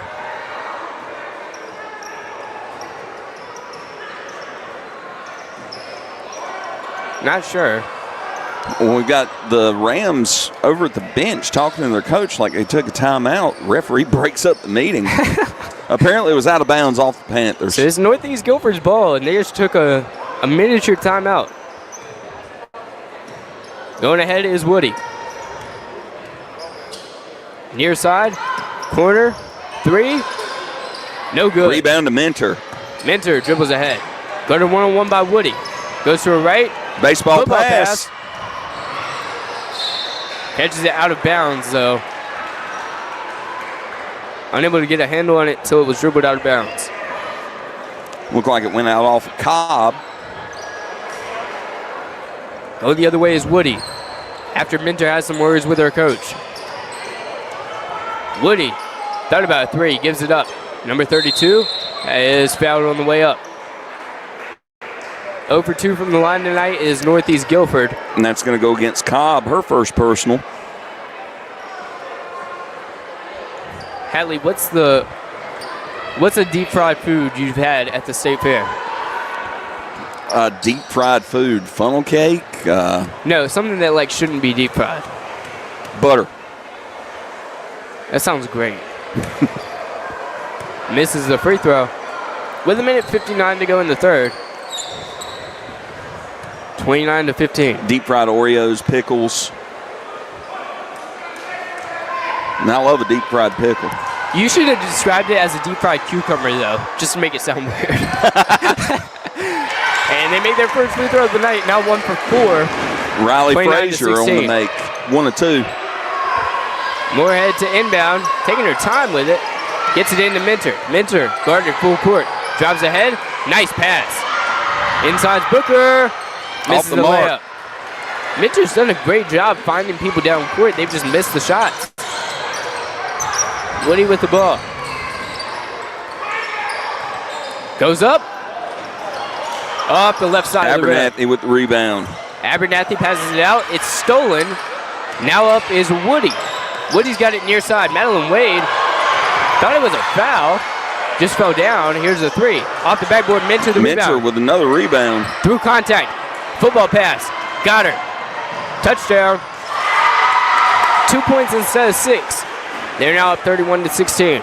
Minter with her 6th assist. Found Booker down court for the easy lay-in. 1:05 to go in the third. 31-16 lead. Yes, Driving, Joe puts it up. Dexter, I have had a deep fried turkey leg. We deep fried the whole turkey and I just tore the leg off, but I think that counts. So is it like fried chicken, but it tastes bad and it's large? No, they actually don't bread it before they fry it. Oh, okay. Minter on the lay-in. Again, taking it all the way down court to make it 33-16. They brine it, they fry it in hot fat.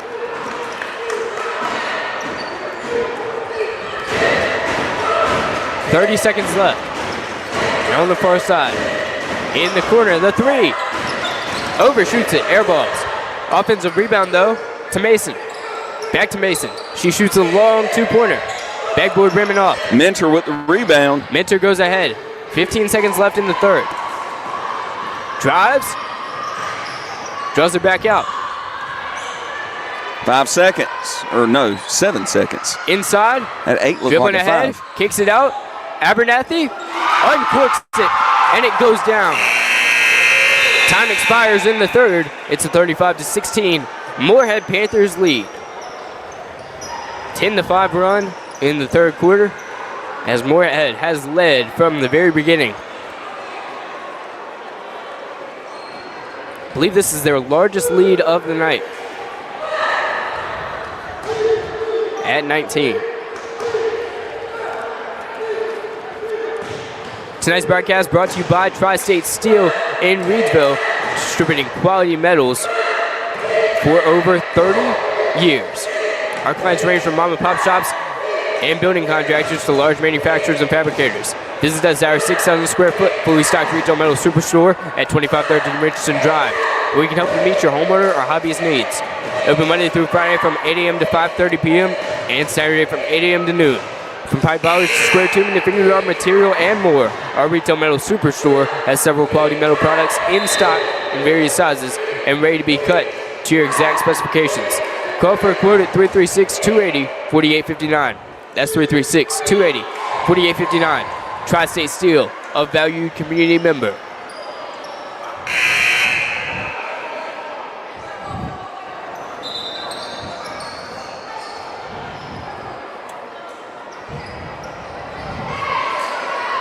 (35-16), Panthers beating the Rams.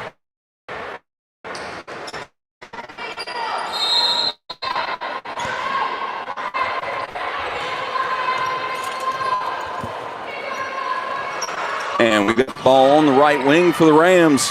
Now back up top. Over to the left wing for three. Off the mark. Minter rebound.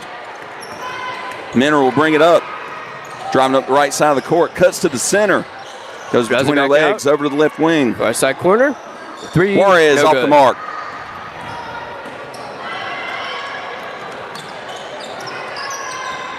Now heading up is Samaya Williams. Right near side to Mason. Number 15 draws it out. Throws it away. Stolen by Juarez. Morehead with the INT. Minter now slows the pace down. Up 19 with 7 minutes to go. Slowing things down a bit makes sense. It's now in the corner. Abernathy picks it up after it's swatted and cross-court passes it to Juarez. She's at the top of the key. Goes right, spin move, up to Minter. With 6:50 to go in the fourth. Minter off the head of her teammate. Stolen, almost. And now we've got a jump ball. No, we don't. Chaotic possession. Northeast Guilford comes up with it. Loses a handle on it, going straight up, not a block. Just slipped out of the hands. 6:35 to go in the fourth. It's a 19-point Morehead advantage.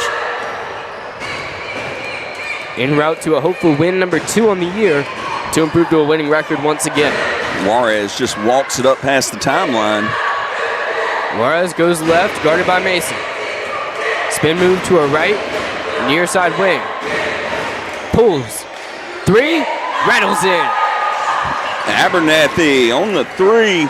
38-16. She has been money from the corner. Another assist from Minter on that one. Whistle blows. Timeout called, it looks like.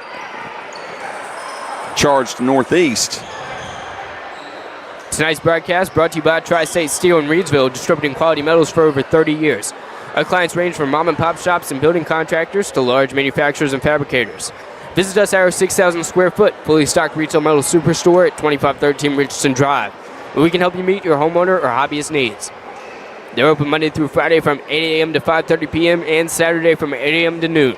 From pipe bollards to square tubing to finger guard material and more, our retail metal superstore has several quality metal products in stock in various sizes and ready to be cut to your exact specifications. Call for a quote at 336-280-4859. That's 336-280-4859. Tri-State Steel, a valued community member.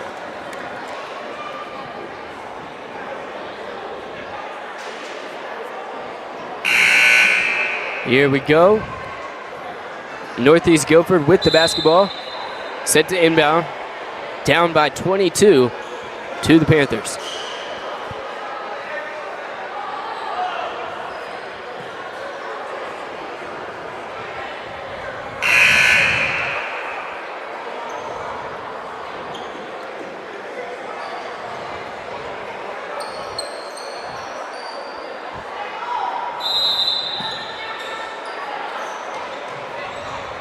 Up top, now on the near side. Passes it, stolen, Minter. She dribbles the other way. 3-on-3. Straight ahead, off the backboard. Fight for the rebound. Minter's on the ground, she's got it. Kicks it out, Abernathy. Whistle blows. Unclear. The official signaled to himself. It looks like Juarez might have took a finger to the eye. She'll sub out. That's going to be Cara Joyce coming in. Joyce will inbound. It's a Minter. Minter guarded one-on-one by Farrington. Now gives it to the top. Stolen. No, it's not. Minter gets a hold of it. After Mason knocks it away. Minter inside. What a pass. Threads the needle, but it's blocked on the way up. It's swatted out of bounds to a gentleman on the bleachers. He passes it to Minter, who loses a hand on it. This is not in the field of play. Now it is. Passes it in. Minter's got it. Takes her first dribble. Guarded by Farrington. Near side wing, it's Joyce. Joyce hasn't dribbled yet, doesn't know what to do with it. Gives it to the corner. Up top to Mentor. Mentor. Nice pass. Dropped the ball, gets it back. Now gives it to Joyce, who loses it. She gives it to Mentor. Mentor finally secures a pass. She passes it again. And missed shot. Three-pointer off the mark for Booker.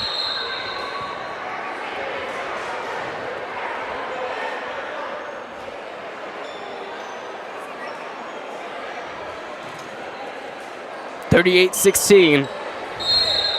Morehead Panthers lead with Booker 4:52 to go in regulation. Joyce misses the shot. Now pushing it the other way, throws it away. Mentor gets it, dribbles it off the foot of Mason, who is there with her, fighting for the ball. Mentor hits the deck, but she's okay. Subbing in for the Panthers is starter Tanai Booker. Madeline Wade will come in as well. And Destiny Mentor will get a well-deserved break. Booker, Wade, Joyce, Abernathy, all on the court. Wade will bring it up. Kicks it over to Joyce, back to Wade. Now on the far side, Cobb with the two. Switches it. 41-16. 25-point advantage is their largest of the night. Halfway through the fourth. On the near side, Mason thinks about a three. Passes it inside under pressure. Jalen Williams throws it out of bounds. Janila Williams throws it out of bounds. They do take a point off the scoreboard. They gave a three to Morehead on the last shot that was actually just a long two. So 24-point advantage nonetheless. 3:59 to go in the fourth. Joyce has it, gives it up. On the baseline, driving, now drawing it back out. Double team. No one to give it to, and the whistle will blow. Was contact near the Morehead bench, and they'll say it's going Northeast Guilford's way. Either a travel or a 5-second call. Here comes number 35 for the Navy and White. Passes to the near side, passes to the inside. The shot off the back iron. Rebound to Booker. She dribbles it off her own left foot, and it flies out of bounds under pressure from Janila Williams. 3:33 to go in regulation as Madeline Wade checks out. So is Abernathy. Cisneros is in, and so is Zenariah Simmons. Three-pointer at the top of the arc. Too strong. Milner with the rebound. She gives it up to Cisneros. Spin move. Throws it away towards Morehead's bench. It'll go out of bounds. And 24-point lead. Coach Gibson getting some players some minutes here. 199 seconds to go to Morehead's second win on the year in 3 games. Driving, and there's a foul, blocking foul. It's probably going to go against Simmons. Appeared to be. Nariah Cobb will head to the line. It appears. At least Northeast Guilford thinks that. They'll take it out on the baseline. No, it's going to be an inbound. Yeah, they're not in the bonus. Wasn't That was definitely the not first a team shooting foul. Up top. Takes it from the elbow, misses a shot. Rebound to Booker, her fifth. Booker holds on, dribbles the other way. Through traffic, still going straight ahead. Throws it to number 5 on the far side baseline. Up to Joyce. Now to Cisneros. Guarded one-on-one at the top. Now she passes it up. Oh! Some contact to her left shoulder from behind. 2:46 to go in the fourth. She is fouled. I think that's going to go against Aria Mason. First team foul of the fourth for the Rams as well.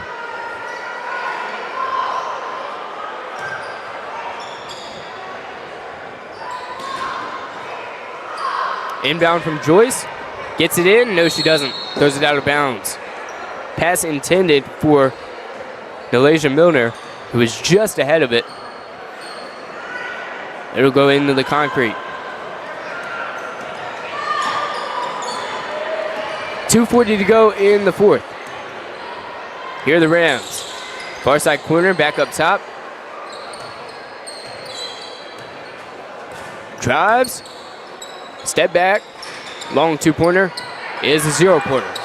That shot goes up. It's missed as well. Out of bounds. They'll say it was off Abernathy. Megan Garrett was in the vicinity as well. Madeline Wade checks in for Milner. On the Morehead side of things. Here's the inbound up top. Goes left to the near side. Deep two. Air ball.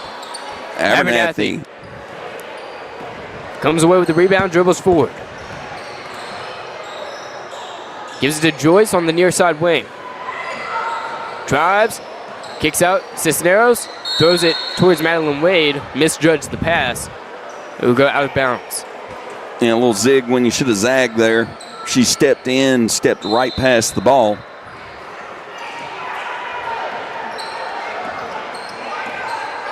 Less than 2 minutes remaining in this fourth quarter. Morehead Panthers up by 24. Inside, the shot. Up Jump and down. fouled. Oh, they called a foul on that. Zenaria Simmons from behind. A little bit too much contact.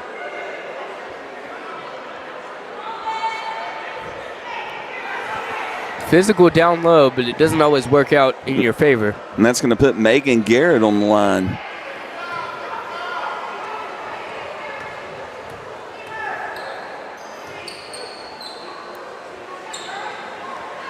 Rattles out. Northeast Guilford now 1 for 5 from the line. I don't think the story is being 20% from the line. I think the story is they've barely been to the line. Morehead showing some extreme discipline for how good their defense is. Well, Garrett hits the second. Makes it 40-17. Cisneros holds on. Guarded heavily. Nice behind the back move. Drives left. Gives it to Wade on the baseline. Wade throws it away. Somehow ends up with Abernathy, who goes up, but she's blocked. It's out of bounds.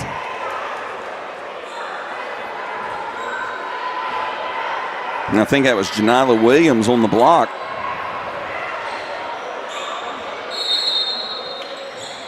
Abernathy will inbound. Gets it into Simmons. Simmons Throws up a wild shot. Misses it. Wade, the rebound, gives it to Cisneros. Cisneros drives along the baseline. Now to Joyce. Joyce guarded one-on-one. Cisneros has it knocked away. Gets the ball back. Knocked away again. Morehead gets the ball. Abernathy has it taken from her. Cisneros now has it go out of bounds on her after she tries to steal it. It is chaos. I don't know. Yeah, these I'll tell you, these girls' games, they get kind of chaotic. A lot of flying around. Well, it's basically bodies going everywhere. Basically ping pong. The way the possession has changed on that end. And that was the weirdest three-point shot to land in my life that I've ever seen. And Mariah Farrington, I believe they counted that as a 2. It was the weirdest two-pointer, too. That goes out of bounds. And it'll stay with the Rams. That was perplexing. It died on the back iron and then, rolled in to the left. There's the shot. Pull up. Misses. Offensive rebound. Misses that as well. Bodies hit the floor. Simmons just walked on her knees with it. She was on her knees. She had it. And then she crawled around. Yeah. When you're up 21, you can do things like that. Oh, she lost her glasses during the play. Throws it to the near side baseline. Misses it. Offensive rebound as it goes far out. The three. Off the mark. Miss. Number 34 gets the rebound. Not Giannis, it's Farrington. She gives it up. Number 35. Not Williams. It's Williams. Makes it 40-21. Little runner there. Cisneros dribbles forward. 10 seconds to kill. Gives it up. Abernathy. Dribbling it. Gonna dribble it out. Takes the three. misses it, trying to give Morehead the lead by double. Nevertheless, they win it by 19. Morehead Lady Panthers beat the Northeast Guilford Rams 40-21 here on Northeast Guilford's home court. Morehead led by as many as 24. Coast-to-coast victory. They were never down from beginning to end, and they will improve to 2-1 on the season. Only won 4 games last year, and now these Morehead girls have already accomplished 2 wins here in November. It's Tuesday, November 25th, right before Thanksgiving. These teams playing their last games before Thanksgiving. And we now will head to the boys' game. 15 minutes put up on the clock as Morehead Panthers will jog out to warm up. Jonathan Hatley going to bring you some post-game stats for the Morehead girls game as well, as we congratulate them for the good start.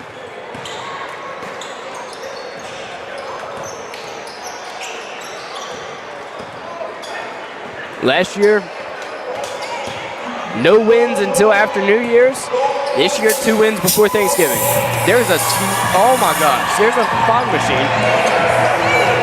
They just exploded next to Hatley. No, it's a smoke machine. That's not a fog machine. Mute my mic to cough.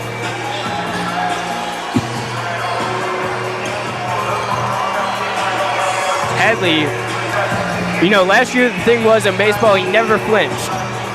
Baseball comes hurtling at him, there's a fence in front of him, he's fine. But when right next to your right ankle, smoke comes shooting up into the air, and hits you in the face. Yeah, it's okay. That's all right. I'll take the flinch on that one.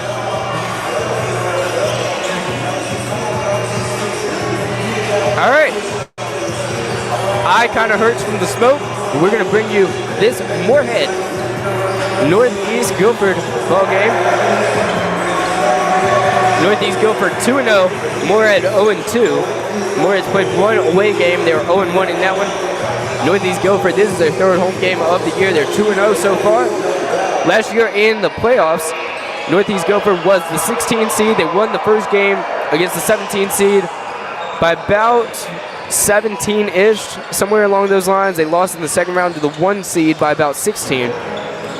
Morehead was the 29th seed. They lost in the first round. Over the past 3 seasons coming into this year, Morehead was 37-38, Northeast Guilford 35-39. If you factor in this year's games, Morehead 37-40, and Northeast Guilford 37-39. So they've had a similar trajectory since the 22-23 season. Morehead averaging 67 points per game, Northeast Guilford was 75, and Morehead giving up 83 points per game to Northeast Guilford's 47.5. Well, final stats on the girls' games. Aaliyah Abernathy leading the way for the Morehead Panthers, 16 points, 6 rebounds and assists, 2 steals and 3 blocks. Destiny Mincher, 11 points with 6 rebounds, 7 assists, 5 steals. Nariah Cobb with 6 points, 4 rebounds, 2 steals. And Tiana Booker, 7 points, 5 rebounds, and assists, 2 steals, and a block. And that was all the Panthers scoring distributed among 4 players. Meanwhile, on the Northeast Guilford side, Chancellor Woody with 6 points on the night, Megan Garrett with 1, Riley Frazier with 1, Anaya Laws with 2, Mariah Farrington with 2, Samaya Williams with 7, and Janila Williams with 2. So they're led by Samaya Williams with 7, Chancellor Woody with 6. Final score 40-21. Morehead Panthers victorious, improved to 2-1 on the early season.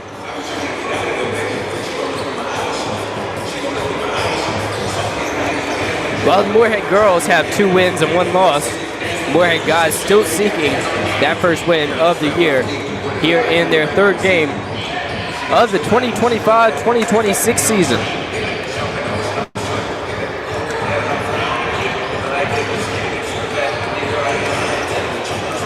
Main name to watch for Northeast Guilford will be Brendan Foster. Led the team with 12.1 points per game last year. Led the team in assists with 3.5.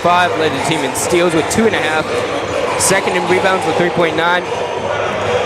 And he was tied for the most blocks with half of one per game.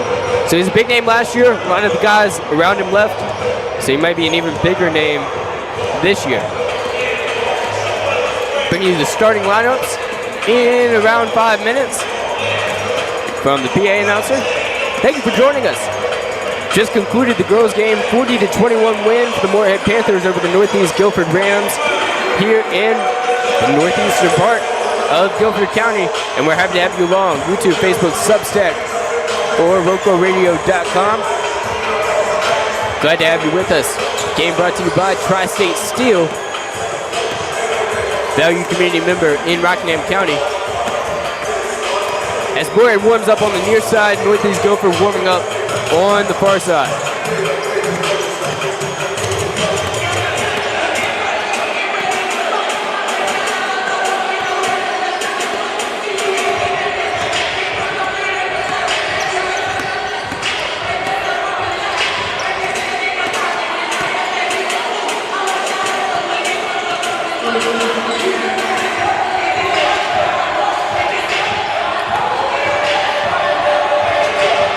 Pretty good showing of fans on the Northeast Guilford side of things, with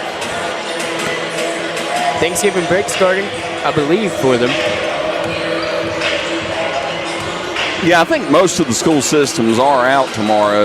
Yeah, but I'm saying a lot of them, or some schools are out on the Tuesday, so either way, Thanksgiving break's begun. And Northeast Guilford fans want to see it start right and be able to say that they're grateful for a win on this Thursday.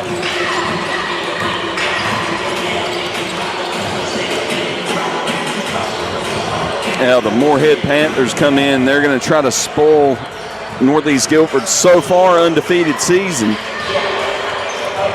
Now, we don't have a whole lot of stats, but we can tell you on this pregame show that if these two teams' mascots fought, the Panthers probably win. And I'm not sure if I mean, Panther versus Ram, you know, you got a big scary cat versus a sheep. That felt like too aggressive.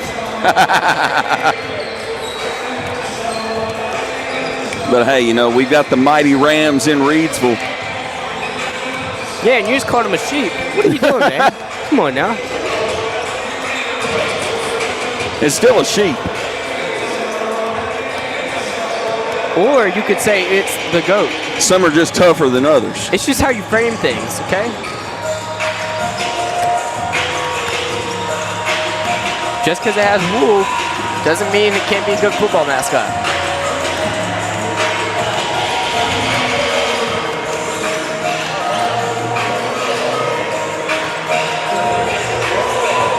You know, we see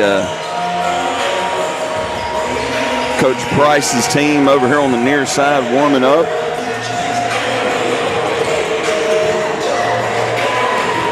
Go ahead and let us know your favorite Thanksgiving side dish in the comments. Hatley, what's yours?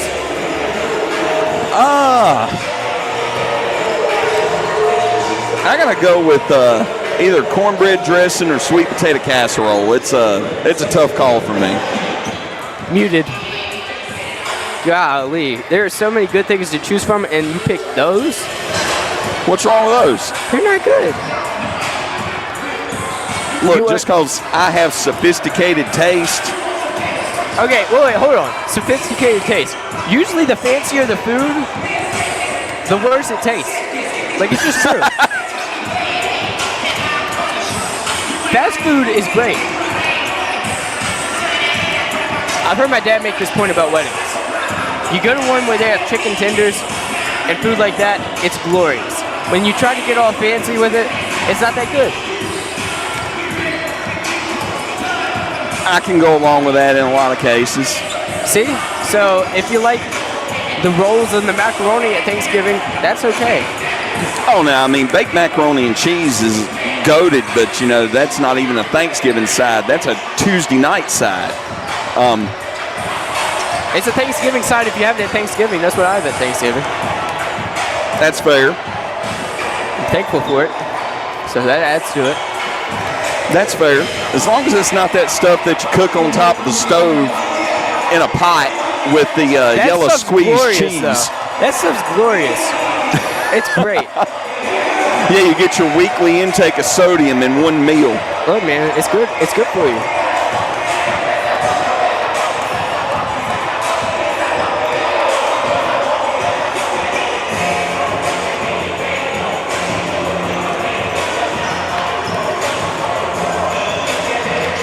I wish there was enough time to run to Dollar General in between the game and get some, I guess, box macaroni. Like, where would we cook that for the game? But if we got that box macaroni to sponsor us. Hey, if we got Kraft macaroni to sponsor us, I would eat Kraft macaroni every night. Yes. I'd love to see it happen. If you're listening, Kraft macaroni, we'd like to have you partner with us. Yes, we will shout out Kraft macaroni on every broadcast if we can get a sponsor. Following an unimpressive pregame show, we've got 10 seconds to go until the starting lineups are announced. We'll go ahead and turn it over to the PA announcer.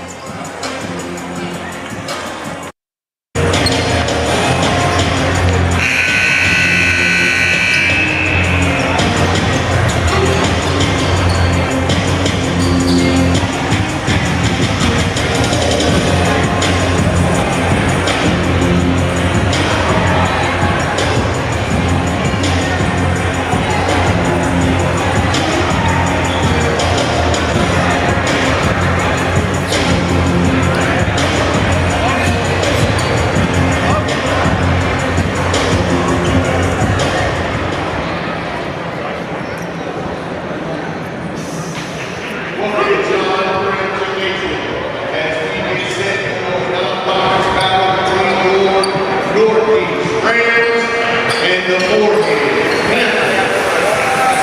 The starting lineup for your Morehead Panthers.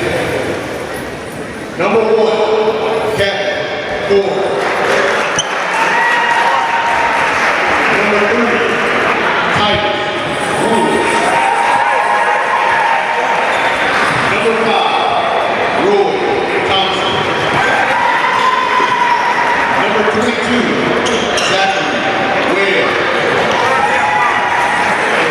Number 25, Amy Hatley.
So for the Morehead boys, Kevin Corum, Titus Woods, Roy Thompson, the senior starters, Zach Webb, Aiden Haygood, rounding out the starting lineup, Josiah Thomas out again. On Northeast Guilford side of things, Savion Brooks, Jamari Shepard, Sherman Winston, Cam Anderson, and Jaden Ford, the starters. Melita in the comments asking me what my favorite side is. I'm not sure. I like them just all together. I've got a lot of them tied, if that's fair. I mean, I couldn't decide between cornbread dressing and sweet potato casserole, so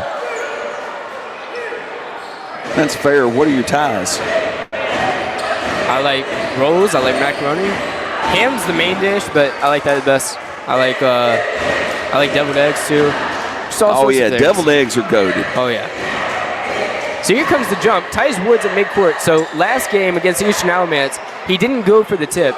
He ran straight ahead and tried to intercept it, and it almost worked, but it went out of bounds. Yeah, he's going against Jaden Ford, who's literally he's a at full about head an taller than him. 8-inch height disadvantage. It's Wembanyama versus LeBron, the tip ball. I don't mean to compare Titus to LeBron, but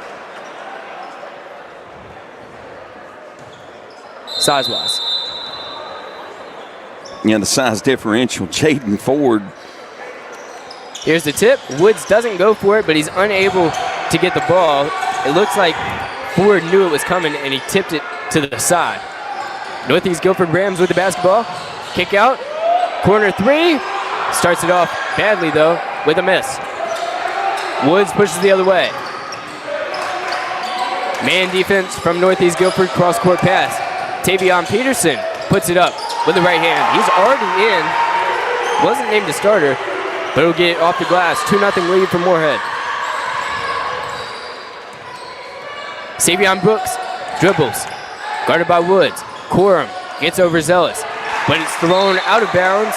They say it's tipped by Morehead. Inbounding the ball will be number 0, Savion Brooks. Brooks to the near side corner. It's up at the top. Sherman Winston. Now a three-pointer from the corner. Number 0, in and out. Rebound goes to Kevin Corum. Zach Webb dribbles ahead. Morehead wearing all red uniforms, white numbers and letters. Northeast Guilford all white with navy numbers and letters. Quick three from Webb, spot up, misses. Sherman Winston the board. He goes ahead. Pushes it to 0, who drives to the hole, and it rolls in. 2-2 Brogan. Savion Brooks on the big drive and lay-in. Woods dribbles left, gives it to Webb. Webb guarded one-on-one by Cam Anderson. Takes his time, waits for the play to develop, now drives right and gives it to Corum. Aiden Haygood on the perimeter. Gives it to Woods. Morehead struggling to move the ball forward. Corum's got it now inside the arc. Spin move, contested jumper from the lefty, and it's missed. It'll sail out of bounds, now going the other way with 6:04 to go in the first. Turnaround jumper from the free throw line, short for Corum.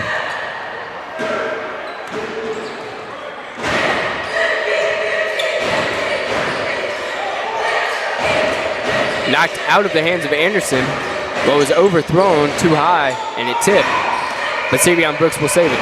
Stolen by Tavion Peterson, all by himself. He'll lay it up with his right hand to reclaim the lead for Morehead, 4-2. 5:40 to go in the first. Pushing the place the other way is Brooks. On the baseline, pass inside, threads the needle, going up strong, number 2. Blocked by Corum.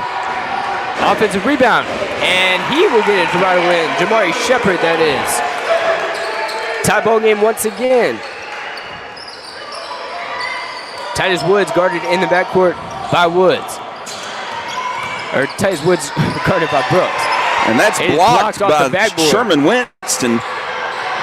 Losing a handle on the ball. Far side drives, kicks it out, the 3.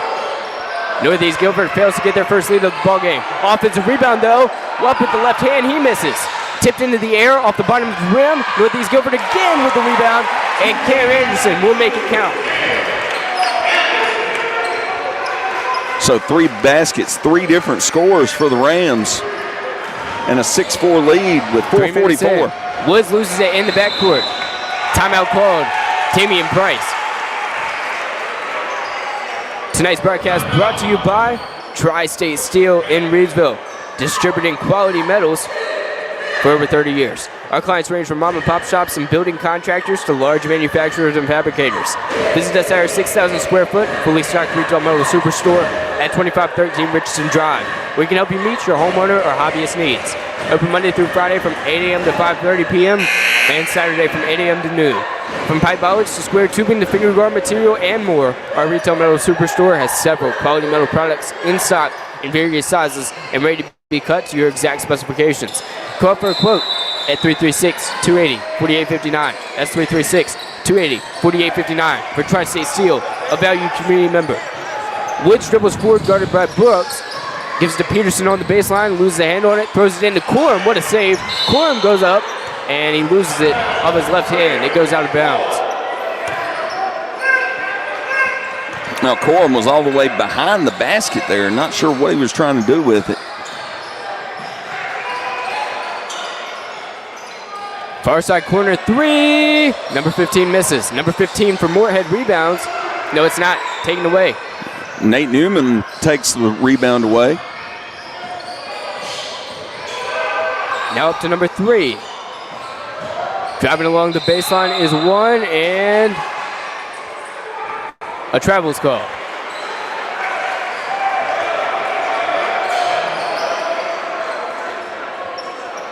Aiden Haygood will inbound as Northeast Guilford moves to a press defense. Woods takes the inbound and gives it to Zach Webb.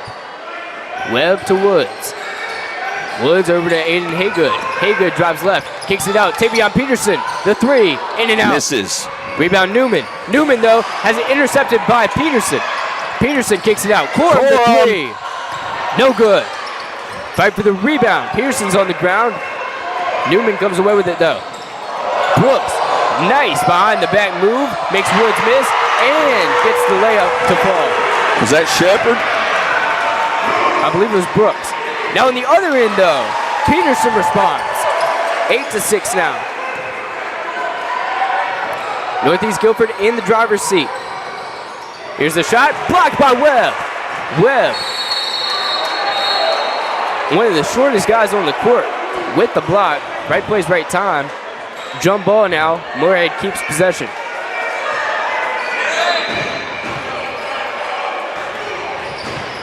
Haygood hands it to Titus Woods, the point guard. Woods over to Webb. Webb back to Woods. Passing their way through the press. Now Woods dribbles forward. He loses the hand on it. Haygood up to Webb. Webb dribbles. Drives inside, loses the hand on it. Stripped away. Into dangerous territory. Now it's Logan McMichael. Gives it up, throws it, misses it. Now going off the rim. It's big rebound by Newman. Another rebound, missed it. Driving inside. He misses again. They're like 0 he for wanted 50 a foul. from the paint. Woods goes up strong to tie it. Yes, and sir. It's in. Through contact. That's the 3rd tie of the night. And we are less than 6 minutes into this one. 8-8. 2:15 to go. Throws it away. Shepard's got it though. On the near side corner for Northeast. Kicks it out. The Rams nets it.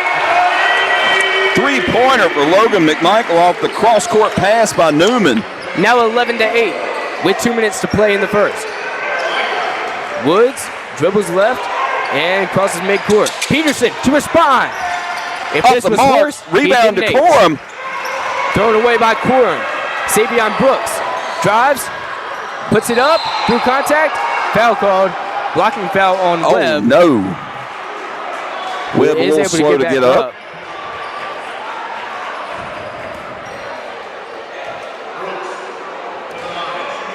Tougher man than I would have laid there for a few more seconds. First foul of the game, and it'll be a shooting foul. It'll put Savion Brooks on the line. Brooks' first free throw will roll in after hitting the front. Spins in to make it 12-8. Now got a chance to get the largest lead of the night for Northeast. They're up 12-8 right now. Minute 44 to go in the first period.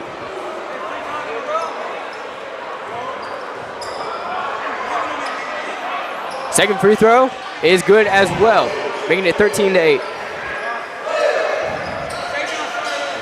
Titus Woods has it, makes the pass to Webb. Webb back to Woods. Woods over towards Roy Thompson. Now on the far side, Tavion Peterson pulls up, and it's good. Nothing but net. They'll count it for 3, making it 13-11 now, with 90 seconds to play in the first.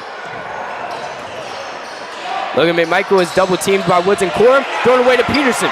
Peterson, another steal. What a pass. Gets to Woods. 2-on-2, and a blocking foul is charged to Nate Newman. on the floor. 13-11 lead for Northeast Guilford, and a timeout is called. It's been pure chaos. So Coach Price told me before the year that this was going to be a push-the-pace type offense. They were going to keep it speedy, and it seems like Northeast Guilford has that same strategy, which leads to a very, very, very entertaining ball game. Oh, yeah, very back and forth, quick trips down court, quick shots, lots of cross-court passing to find the open man, and it's been back and forth since the opening tip. 13-11 ball game, 1:13 left to go in the first. Thanks for joining us on Roco Radio. Other action in the Mid-State Conference tonight. Butler Yancey's playing Leadership Academy in boys and girls action. Not sure what happened in the girls game. And 0-1 Carver boys will be taking on Dudley in Dudley's first matchup of the year. Boy, what a way to play your second game of the season and play in Dudley's season opener. Wow. Forsyth County versus Guilford County. Right now we've got Rockingham County versus Guilford County as Morehead is here in Northeast Guilford. Minute 13 to play in the first. 13-11 lead for Northeast Guilford as Morehead is set to inbound. Titus Woods on the baseline. Got to get it in. Gets it to Haygood. Haygood makes the pass. Nice one to Thompson. Thompson wrestles it back after it's stolen, but he misses the shot. Pushing it the other way is Anderson. Near side. Driving along the baseline. Goes up strong. Whistle blows before his shot was off. And I think it's a travel. Yeah, turnover charged. Looked like Winston took an extra step there. Morehead will inbound. Full court press from the Rams. Thompson gets it into Webb. Webb drives the other way to Corum. Corner three. They get the lead back. 14-13 advantage for Morehead. Good assist there to find the open man in the corner. On the other end, it's Morrison. Cross court, driving is number 15. He kicks it out back to Morrison. Deep three, no answer. Offensive rebound, back out, Morrison. He misses as well. Rebound, another offensive board. He goes up strong. Nate and Newman. It's good. Newman gets the lead back. 2 lead changes in 30 seconds. We go the other way. 15-14 Northeast Guilford lead. Zach Webb with the ball for the Panthers. Driving right, guarded heavily. Gives it up to Woods. 8 seconds to go in the first. Dribbles forward. Behind the back. Almost loses it. Spin move. Going inside. All the way. Off the front of the rim. Northeast Guilford the rebound. And we head to quarter number 2. A 15-14 Northeast Guilford lead. 3 lead changes, 3 ties, and the largest lead has been 5 points. Got a 1-point ball game, 8 minutes in. The Rams are in command. Thanks for joining us on Roco Radio's YouTube, Facebook, Substack, and website. This was a barn burner of a first quarter. If it continues this way, it'll be down to the wire. Happy to have you along whatever platform you're on. Please subscribe, follow us on Facebook, share this, like this. We greatly appreciate it. Share Rockingham County basketball right now here in Guilford County. Northeast Guilford up by just 1 on the Morehead Panthers. Well, I'll tell you where the Rams have had the advantage in the first quarter is they've out-rebounded the Panthers pretty handily. The Panthers with just 3 rebounds in that first quarter. Northeast has been getting the boards on the offensive and defensive side. I don't have a total on them as I haven't been keeping up with that, but I'll tell you, it's been at least a 3-1 advantage. I mean, they had 3 rebounds on that last trip down the court.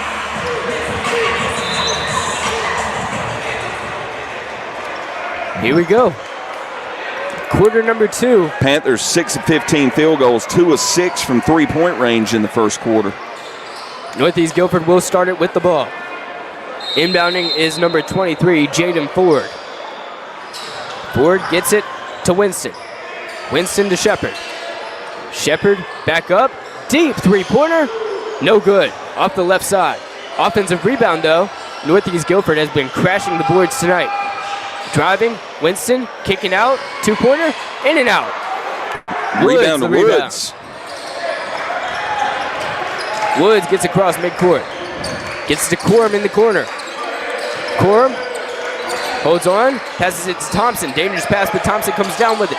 Now Webb, pump fakes, holds on. Guarded by Morrison one-on-one. Up top to Woods. Woods holds on. Now to Thompson. Thompson, spin move, gives it up. Now to Woods. 7:10 to go in the second. Webb up top. Drives right. Pump fake. Thompson on the baseline, loses a hand on it, out of bounds. Tough turnover on the baseline. Thompson loses the handle and it hits the line. 56 seconds into the second quarter. Northeast Guilford, baseline pass, cross court, wide open three, connects. 18-14 lead. I believe it was Jamari Shepard with the triple. Corum's got it. Up to Webb. Webb wearing number 22, will drive right and put it up for two. Off the mark. Back of the rim. Going the other way is Jamari Shepard on the rebound. Shepard gets it back on the baseline, draws it out, takes it, contested two, and it somehow rolls in after hitting the front side of the rim.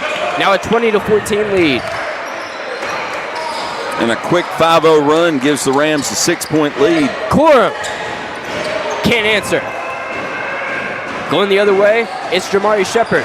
Lobs it, and it'll go flying out of bounds. Was going for the alley-oop to Jaden Ford, and Ford went down awkwardly. Hands over his face as his teammates check on him. Well, he hit the backboard on the way up. Oh. Not sure if it was with his hands or with his head. He got way up there. Appears his face. Appears to be grabbing his face.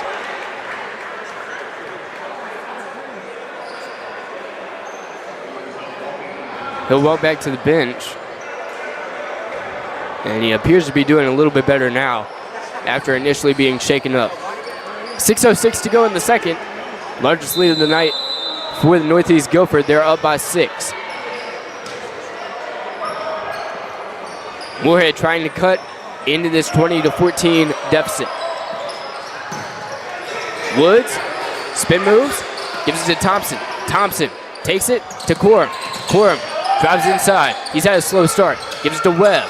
Webb to Corum. Corum goes left, puts it up, and it's good. Corum's on the board. 20-16 now. Morrison's got it, drives, tipped away. Into the backcourt, guarded by Thompson.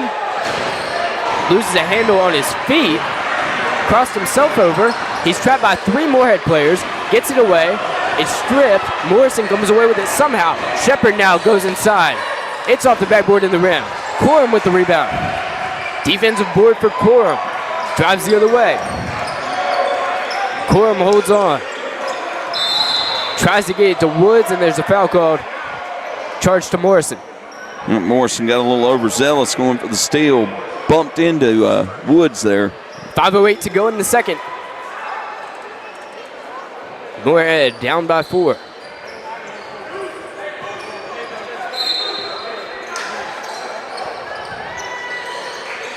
Here's the inbound to Aiden Haygood. Number 25 passes it up. Thompson inside. Woods has it stripped in midair. Shepard pushes it forward. Back to Shepard after the pass to Brooks. Shepard to number 4. From the elbow, misses it. Northeast Guilford, some shooting woes. Thompson with the rebound there. Haygood has it now. He spin moves. Rolls all the way, and a jump ball called. And that'll stay with the Panthers. 2 thumbs up from the Zebra as Tavion Pearson checks in for Titus Woods. It's Pearson, Webb, Thompson, Haygood, and Corum on the floor for the red and white. Pearson leading the way for the Panthers so far with 9 points. A lot of steals, too. Corum on the near side. In the corner, he dribbles it out. Back up top. Gives it to Webb. Webb using some speed, and he is fouled. Presumably, they'll charge it to Kamari McLeod, who's in the area.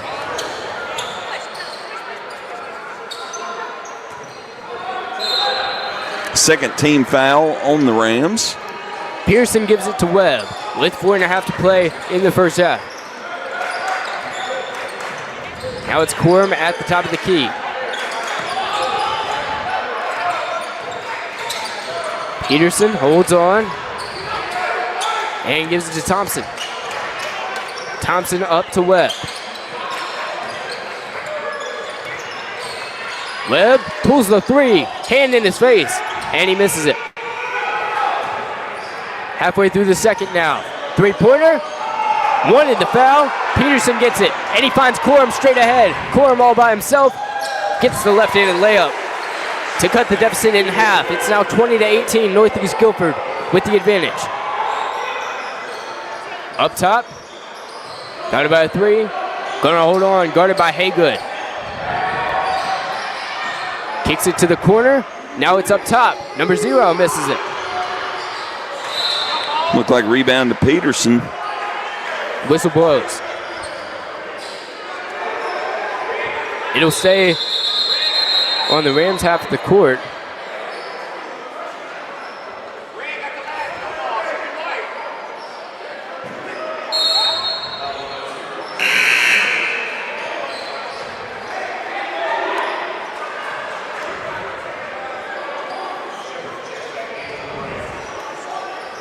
Apparently called out of bounds off the Rams. Panthers will inbound. 3.5 to go in the second. Morehead got a chance to reclaim the lead. Woods is back in, loses a hand on it, gives it to Skylar Perez in the corner. Sidestep, the three, no good. Rebound Jamari Shepard. Shepard leads the charge. Goes up, throws it to the corner. Now back up, Newman goes. Lost the handle. Unclear what the signal is. I got a foul call. Not sure who it was on. Looked like it may have been on Quorum. Here's the inbound. Up to number 3. Kicks it, goes up, and it's off the glass and in. Going up strong. Finishing even stronger. 22-18, Northeast Guilford lead. And McLeod with the 2 off the Newman assist. Quorum. Got a one-on-one, drives, kicks out to Peterson. Approaching double figures. Out to Quorum, Quorum the 3. Just off. Rebound to Perez. And he's fouled. Morehead doesn't have the most size, but they do have some fight inside. Northeast Guilford's out-rebounding them, but it's not for lack of effort. Well, that was the 4th team foul on the Rams. I believe Zay Nixon picked up the foul on that one. In the second. Woods to inbound. Got to get it in. And he throws it away. Stolen. Chaos on the floor, but Northeast Guilford comes away with it. In the corner, along the baseline, goes up, misses the layup, but he's fouled. Northeast Guilford's got some good looks inside, but they've struggled to finish. Now, that one was obviously a foul. Foul's called on Woods. But still, they've had trouble down low. Savion Brooks will step to the free throw line. Is this the first free throw of the night? No, this is the second trip. Okay. And Brooks good with the first one. What were the stats for the first one? I believe it was 2 of 2.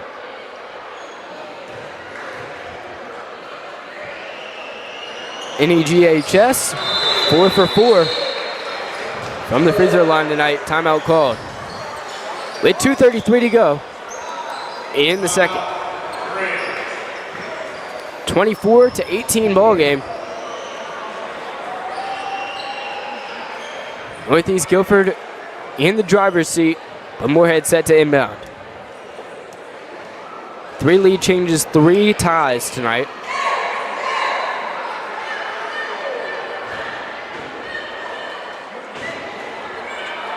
What do you think Morehead needs to do heading into halftime? Big thing is they've just got to knock down some shots. They've had some good looks. They need to make some more shots, and they really need to box out, get better position on the rebounds. They're getting killed on the boards. Doesn't feel like they're doing a lot of turnovers. They're getting good looks. It's just it's missed shots and rebounds for the most part. They haven't turned the ball over a lot. The Panthers have done a pretty good job taking care of the basketball, as have the Rams. Not a ton of turnovers in the game. Morehead with 2 steals on the night, both by Peterson, and a couple little turnovers for traveling and that kind of thing, but maybe 5 on the half. Here's Webb. Webb up to Thompson. Thompson. And there's a turnover. Thompson called for traveling. Dribbling forward will be Savion Brooks after taking the inbound from Nate Newman. Brooks goes left. Over to McLeod. Blocking foul called as Newman loses balance with 2:11 to play in the second. And that looked like the call was against Peterson, his first personal. Team foul should be number 4. Here's the inbound. Thompson almost stole it. McLeod gets it, but now Peterson steals it. 1-on-2, but they're behind him, and he lays it in. He's now in double figures, and the Panthers are down 4. Stolen again by Webb on an ill-advised pass. 3-on-2, they've got numbers. Webb loses it, though.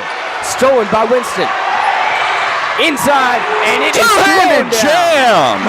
Savion Brooks on the fast break. 26-20, pandemonium here in McLeansville. Spin move by Webb. Webb looking for an outlet. Gets it to Corum. Corum to Woods. Not a lot of movement on the Panthers side of things. Thrown. Webb was defended. It will be out of bounds on Winston.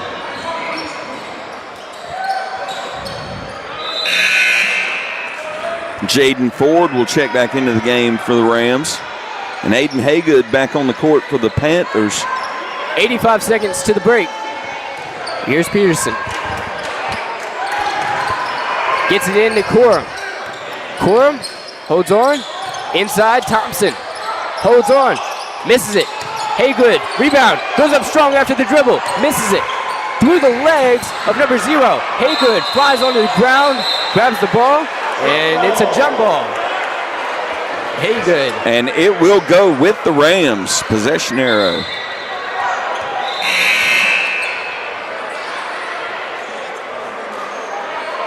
It's on the inbound. Newman set the inbound to Brooks, it looks like. Minute 12 to play in the second.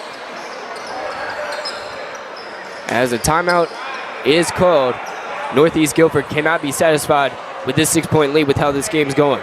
Tonight's broadcast brought to you by Tri-State Steel in Reedsville, distributing quality metals for over 30 years. Our clients range from mom and pop shops and building contractors to large manufacturers and fabricators. Visit us at our 6,000 square foot, fully stocked retail metal superstore at 2513 Richardson Drive, where we can help you meet your homeowner or hobbyist needs. Open Monday through Friday from 8 a.m. to 5:30 p.m. and Saturday from 8 a.m. to noon. From pipe bars to square tubing to finger guard material and more, our retail metal superstore has several quality metal products in stock in various sizes and ready to be cut to your exact specifications. Call for a quote at 336-280-4859. That's 336-280-4859. Tri-State Steel, a valued community member. $1:12 to go in the second. 26-20 lead for Northeast Guilford. They haven't led by more than 2 possessions all game long. They have held the lead for the entire second quarter. Newman into Brooks. Is Brooks. Brooks goes right. He passes it up top. Now number 23 in the corner. Handoff, kicks it out. Peterson once again gets his hands on it. It goes out of bounds into the bleachers, but he has been a defensive menace. I remember him being a presence defensively last year, but he's clearly taken a step up. Yeah, he's stepping into these passing lanes. cutting off these passes, and these are crisp passes. This Northeast Guilford team works the ball around well. He's got nice anticipation. Here's Brooks, though. He passes it. Number 5 will hold on. Up top to Newman.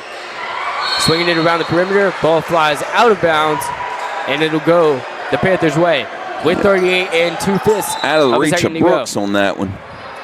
It's the second quarter. Northeast Guilford up 26-20. Peterson will check out. As we enter the final minute of the second quarter, it's Webb, Woods, Thompson, Haygood, and Quorum on the court with the last one to inbound. Gets it to the point guard, Titus Woods. Woods guarded by Brooks. Crosses midcourt, picks up his dribble. Got to pass it, gets it to Quorum, contested. Quorum gets it on the sideline, and a travel called. Wow, sort of a late whistle there. Nate Newman will inbound. 25 and a half seconds to halftime. Savion Brooks drives left. Gives it up. Shepard to 3. Driving inside, goes up. Haygood didn't have his feet planted. It'll be a blocking foul. And that should put, is that McLeod? No, it's Sherman Winston. And a personal foul against Haygood is team foul number 5. So bonus for the Rams. Northeast Guilford 4 for 4, perfect from the line tonight. And if they keep that up, just need one free throw to go up by 7, which will be their largest lead of the night. And Winston, scoreless so far tonight, has a chance to put 2 freebies here. Trying to make it a 3-possession ball game for the first time tonight.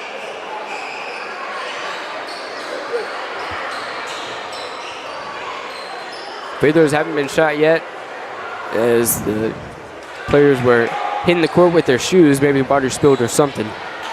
Here's the free throw. Attempt number 1 is off the mark, wide right. Just under 15 seconds to play until the second quarter comes to a close. Here's free throw 2 of 2. Winston makes it. 27-20 Northeast Guilford. 12 seconds to halftime. Woods dribbles forward. Now he goes right. Got it. Drives. Going to go himself. And it's good. He plants it. 5-point ball game. Inbound after the buzzer. Newman nearly of the hit court. it across Shot. court. From behind his own free throw line. Don't know if it Gets would the have counted, backboard. but Well, it definitely would because impressive he to get missed it up there. 9:50 to go until the third quarter starts. Thanks for joining us on Roco Radio's YouTube, Facebook, Substack, or RocoRadio.com. We've got a thriller of a game here. Largest lead of the night, 7 by Northeast Guilford. It's currently a 5-point game. There's been 3 lead changes, 3 ties, and it is just chaos on the court. These are 2 very fast-paced teams. Northeast Guilford has the size advantage, so they've out-rebounded Morehead heavily on their side of the court, and Morehead struggled to get the shots to fall. Despite some really good looks, they've just had contested jumpers, some of them uncontested, and shots that would probably be made if you replayed them. But sometimes that's just the way the cookie crumbles. They've got two more quarters left, though. We're just halfway through this one. Rams have 27, Panthers have 22, as Morehead looks for their first win of the season, and Northeast Guilford tries to stay undefeated, both teams in their third game.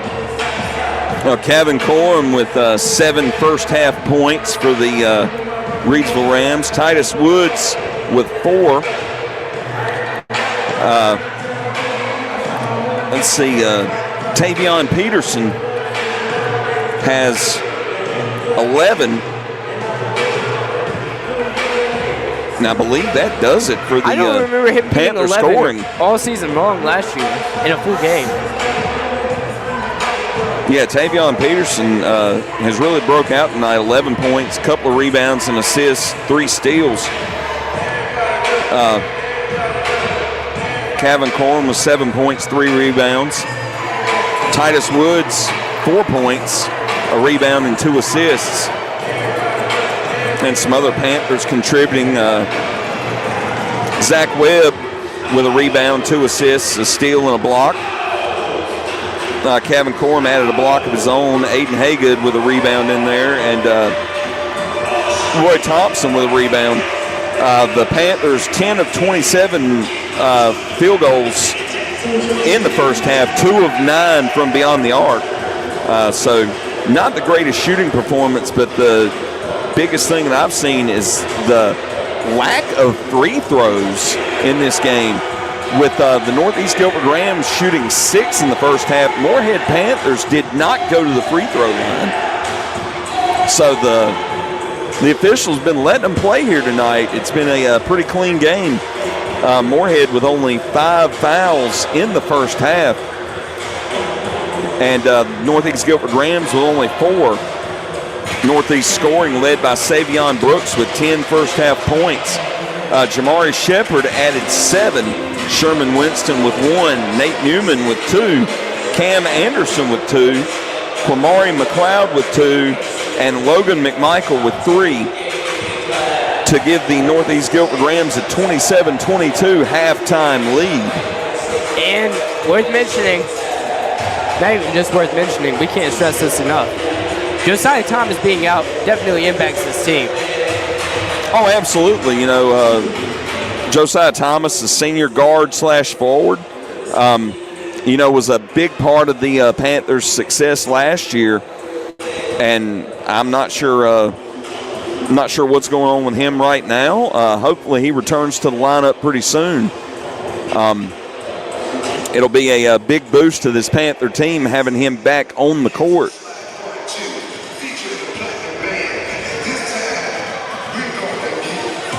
Yeah, but it's worth questioning how many wins they would have so far if he wasn't out. I think they win the Leadership Academy game. Obviously, he's probably not going to make up 30-something points from the last game. But if he's in this game, and obviously butterfly effect, you have no clue what's going to happen. Right, and we haven't seen down 5. I think he makes up more than 5 points. Oh, absolutely. And we haven't seen Elijah Townsend in the lineup either. We know what Townsend's capable of, his athleticism that he showed out on the football field this season. And the junior forward has not seen any minutes tonight. Zach Webb, Aiden Haygood both getting the start at guard and forward, 2 sophomores, along with the 3 seniors in Peterson, Woods, and Corum. Thompson had some good minutes off the bench. Skylar Perez saw a little bit of action in off the bench, but aside from that, the Panther bench has been not utilized tonight much at all. It's been basically a 7-man lineup most of the way. And meanwhile, you've got Northeast Guilford. They've had 7 players that have scored points. So Morehead's been pretty one-dimensional, maybe 3-dimensional, I guess, but that sounds like it's a good thing. This is not a good thing. Kevin Corum, Titus Woods, Tavion Peterson, the only ones who have scored. Got to get some other guys the ball. They've been taking the majority of the shots, too. Skylar Perez, Roy Thompson, Zach Webb, Aiden Haygood have seen minutes. They've each taken maybe 1 shot or 2. Yeah, Perez 0 of 1, Thompson 0 of 2, Webb 0 of 3, and Haygood 0 of 1. So they're not getting many shots up, and they're not, and that's a big testament to this Northeast Guilford Ram defense. You know, they only allowed 27 shot attempts overall in the first half by the Panthers, who hit 10 of them. So what's that? A little past 30%. Just doing the math. 10 of 30 would be 33%. So 10 of 27, approximately 40, but 22% from behind the line, and no free throws. So it's been a pretty clean game on both sides with just 6 total free throws shot in the first half. And the way these two teams play, Very frenetic, very chaotic. Yeah, a lot of pressure, a lot of press, a lot of trap. But I'm just saying, a lot can change in the second half with a team like this. Oh, yeah, you get a couple of steals and some easy transition buckets, and this 5-point lead is nullified in 30 seconds easily. Especially in today's age. I mean, 2 threes, they can come quick. Oh, yeah, and Morehead's got the ball, by the way. A lot of Northeast hasn't shot a lot of three-point attempts, and when they have, they've been getting the offensive boards with the Morehead Panthers only having 10 rebounds in the first half total. So they're being out-rebounded massively by the Northeast Guilford Rams. They've got to get better position under the basket, box out for those rebounds, and swing it the other direction a little bit. You just can't really fix height. Like, they're making a good effort, but overall, they're a couple inches shorter. Absolutely. The Panthers are at a big height disadvantage.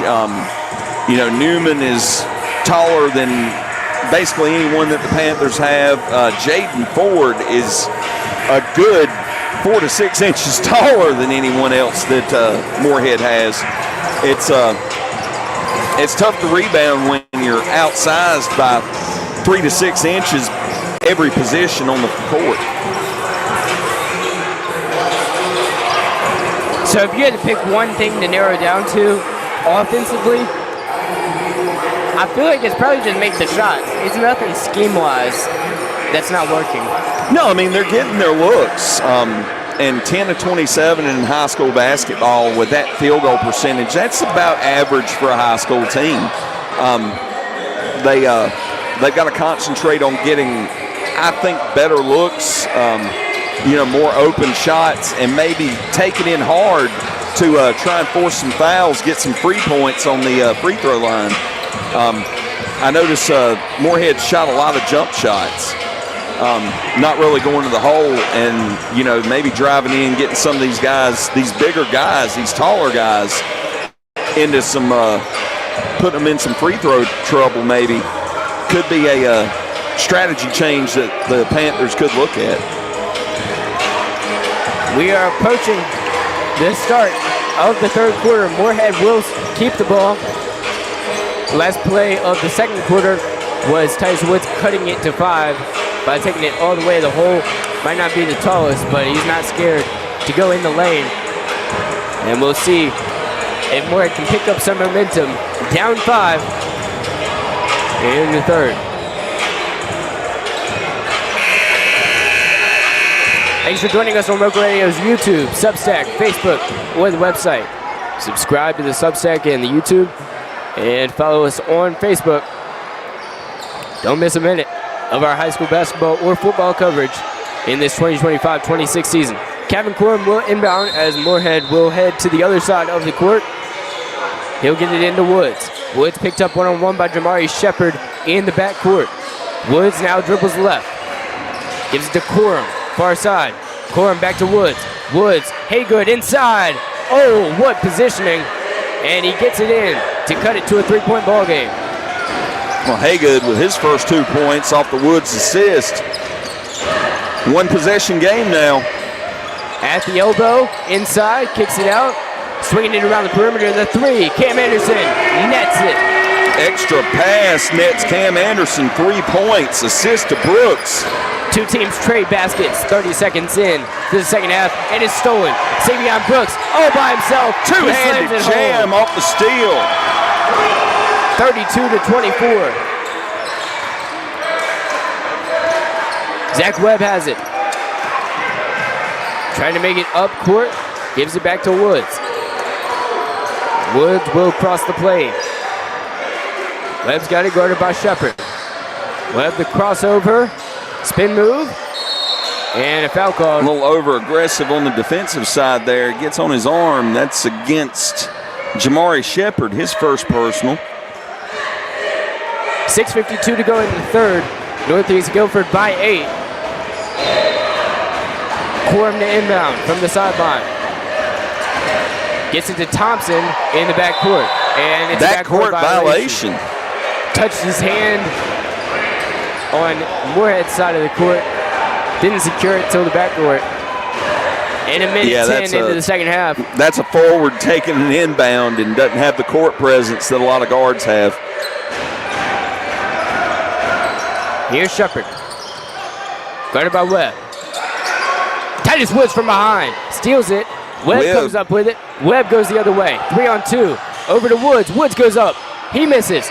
Trying to fight for his own rebound. He's on the ground. Northeast Guilford has the ball though. The Rams on the other end. It's knocked away. Webb comes up with it. 1-on-4. He's got to slow it down. He does. Corum thinks about it. Drives. Puts it up. It's good. Off the glass and in. Contested 2. Back to a 6-point game. Northeast Guilford Rams 32. Morehead Panthers 26.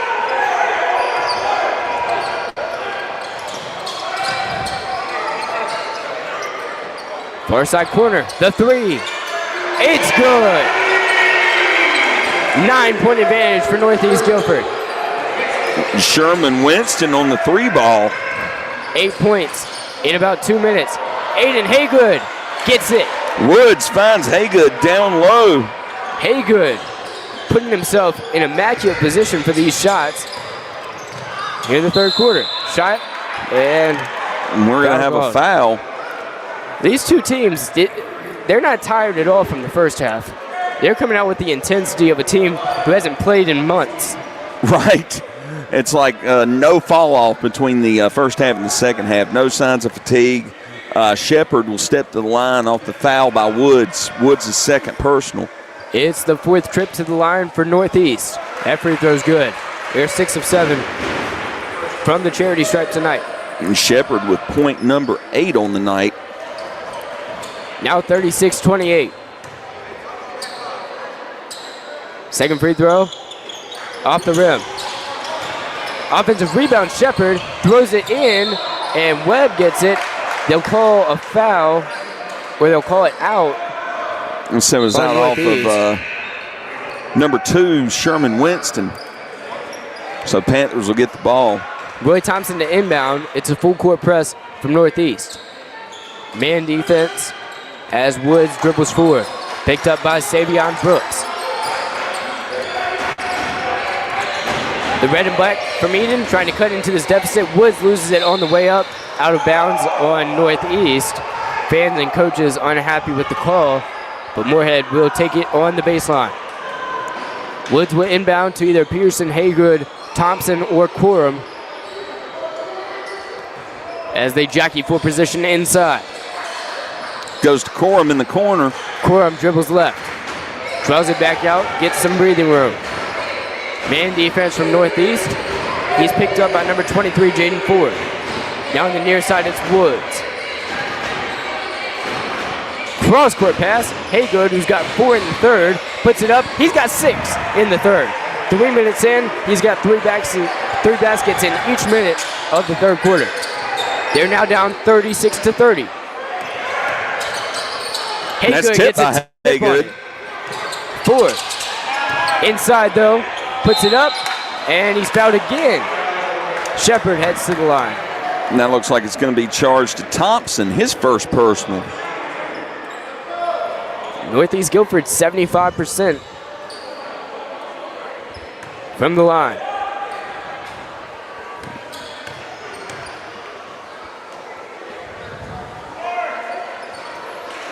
Shepard good on the first. He's got 9. McLeod will check into the game. Ford checks out. 7-point lead for Northeast Guilford. And Newman will check in for, looks like Winston.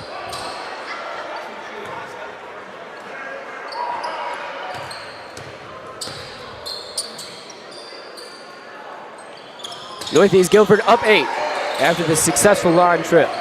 And that's 10 for Shepard. Tice Woods dribbles forward.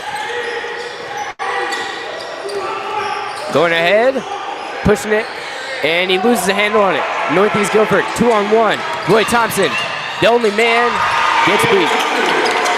40-30. Northeast Guilford leads by double digits for the first time tonight. Savion Brooks on the easy 2 off the pass from Zay Mixon. Here's Woods.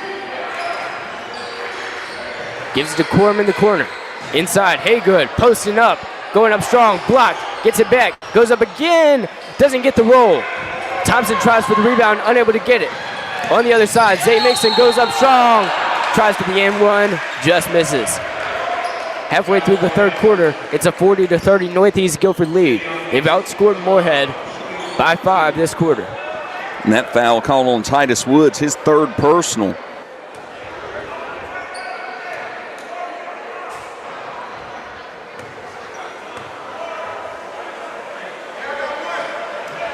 Misses the first. Nixon trying for his first points of the night, misses the first free throw.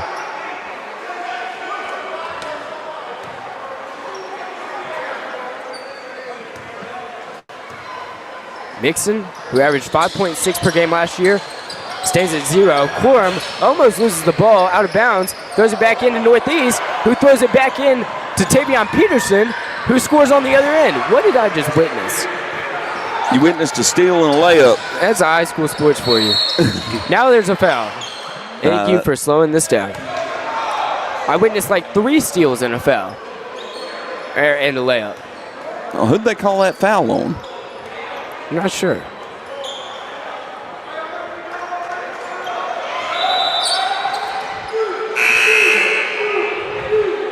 It was called on Titus Woods. That is his 4th. And he will have to sit. Webb will check in for him. With 3:48 to go, he has been vital to this team's success. Woods is one of those guys, stat sheet never quantifies how much he means to the team.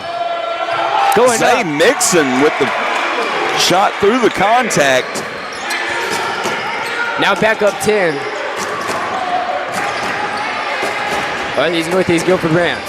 Webb gets it up to Thompson. Thompson, dangerous throw, intercepted. Mixon goes the other way.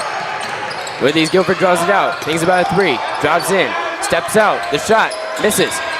Rebound goes to Brooks. Brooks gives it up. Chaos on the court. Mixon inside. And it's good. And that's 2 for Kamari McLeod. And a timeout called. Northeast Guilford, their largest lead of the night. They're up a dozen. 44-32. And Titus Woods, with 4 fouls, has sat out. 3:11 to go in the third. Things not looking good for the Panthers. I was hoping there would be a momentum swing in the third quarter. Well, they came into it down 5. Now they find themselves down 12.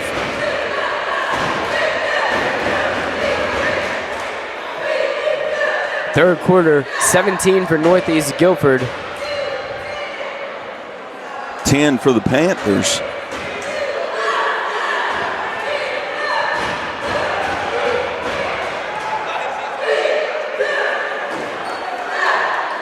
Quorum, Thompson, Webb, Haygood on the court as usual, but Woods has had to sit out. We'll see who they bring in his place, probably Tavion Peterson. He's gotten a lot of action tonight. Yes, they will. Quorum, Peterson, Thompson, Haygood, and Webb are the red jerseys on the basketball court. Quorum will inbound to Webb. From the baseline.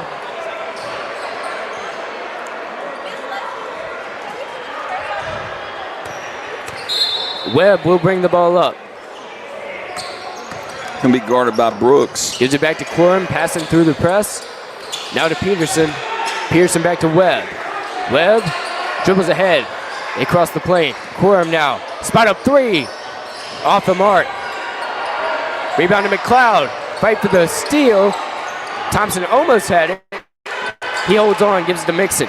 Mixon straight ahead through the seam. Gives it up to the far side. Back to Mixon. Up top. Takes it from the elbow, and it's good. Brooks good on the jumper. Now. That's 16 for Brooks. Pearson dribbles the other way. Now to Webb. Webb to Peterson. Peterson on the baseline. Here's a 3. Haygood. Way off the mark. Quorum does the rebound. Gives it to Peterson. Peterson drives inside. Back to Haygood, thinks about it, drives, goes up, guarded by 3 men, out of bounds on Haygood. No foul called. The Rams He with the wanted ball. it, but didn't get it.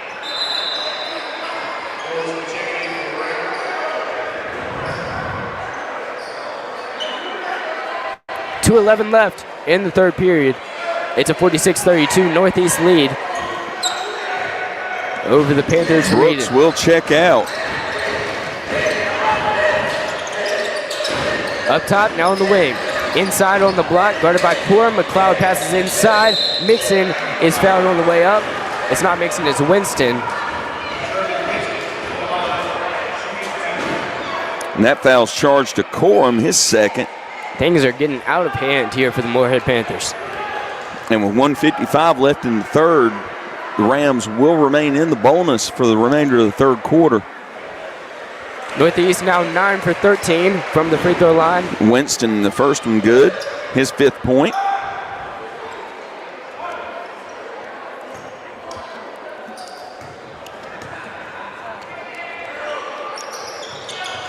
Making a Next half one's good as dozen. well. Webb almost loses it on the inbound. He's going to dribble the other way. Full steam ahead. Drives through the press himself. Then he loses a hand on it. Haygood comes up with it. He's got it. Gives it up to Thompson. Out of bounds on Northeast. Sometimes that pace, especially when you're down, does not work for you. They've not been able to slow down. Inbound to Peterson. Tavion Peterson, spin move, goes right, drives, and he's fouled on the reach, presumably from Sherman Winston. Yes, it's on Winston. Referee holds up 2 fingers for number 2.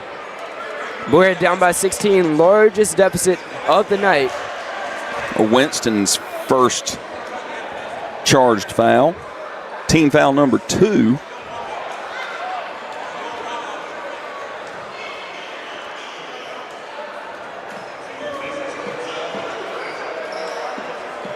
Panthers will inbound on their baseline.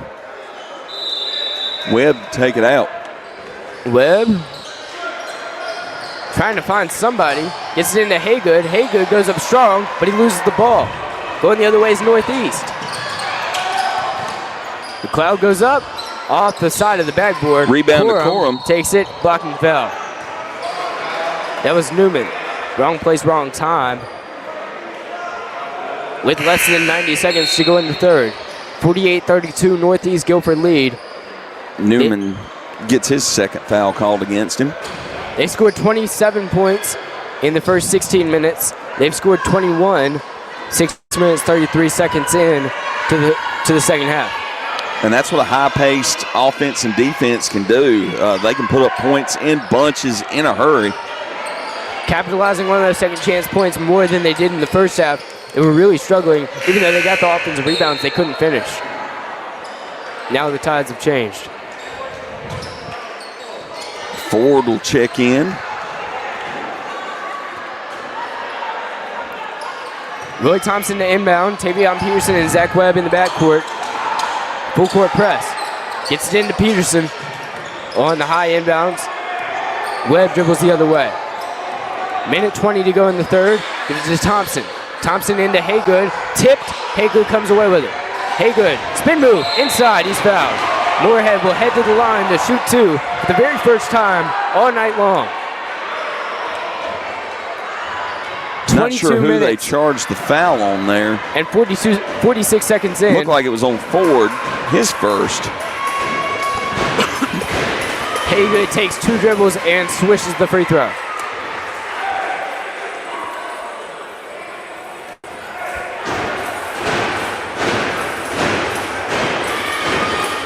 Second free throw rattles in. Not as pretty as the first, but it counts for the same on the scoreboard. Scouter Perez will check in for Haygood. Wood still off the court with his 4 fouls. And Haygood with 8 points checks out all in the third quarter. Slings it the other way. Almost lost a hand on it. Winston spots up, misses, rebound, and it's good. What a putback by Jaden Ford.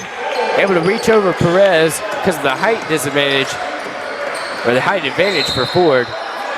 Now It there's looked like a blocking going foul. the other way. And that's called against number 10, Jaden Morrison, his second. And in the bonus now, that's going to put Webb on the line. 50.6 seconds to go. Not completely out of hand. They're down 16, but this third quarter couldn't have gone much worse. They were down 5 going into it. And after that free throw is made, they have been outscored by 10 in this quarter. Zach Webb's first point of the night comes from the free throw line. And the second one is good. Morehead now 4 for 4 from the charity stripe. And Talon Corum will check into the game for the first time. Here's the inbounds. Pushing it the other way, tips out of his hands. Trying to get the rebounds, Corum, or the steal that is. Inside, under the basket, misses it. And Jaden Ford. Ford with the rebound and putback. Using his height to an advantage. Now Webb goes the other way. Half a minute to go till the fourth. Webb using some ball handling skills, driving inside, kicks it out to Peterson. Peterson to Corum, to Webb. 15 seconds left. Webb now. Thinking about it, driving, puts it up. Oh, got Hits fouled the deck. hard.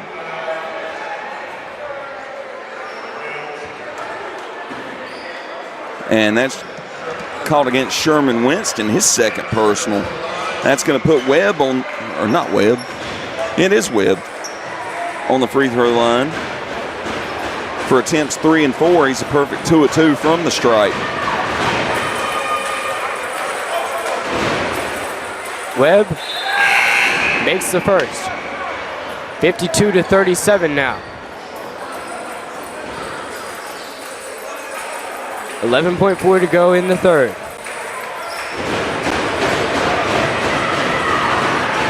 That one's good as well. Cuts the deficit to 14. They're 6 of 6 from the free throw line. Now to check in is Aiden Haygood for the final 12 seconds. And that'll send Webb off the court. Going the other way is Shepard. 4, 3, puts it up, misses it. Peterson, 1 second left. He throws it. It's short of the rim. We head to the third quarter, 52 for Northeast Guilford, 38 for the Morehead Panthers with 8 minutes left.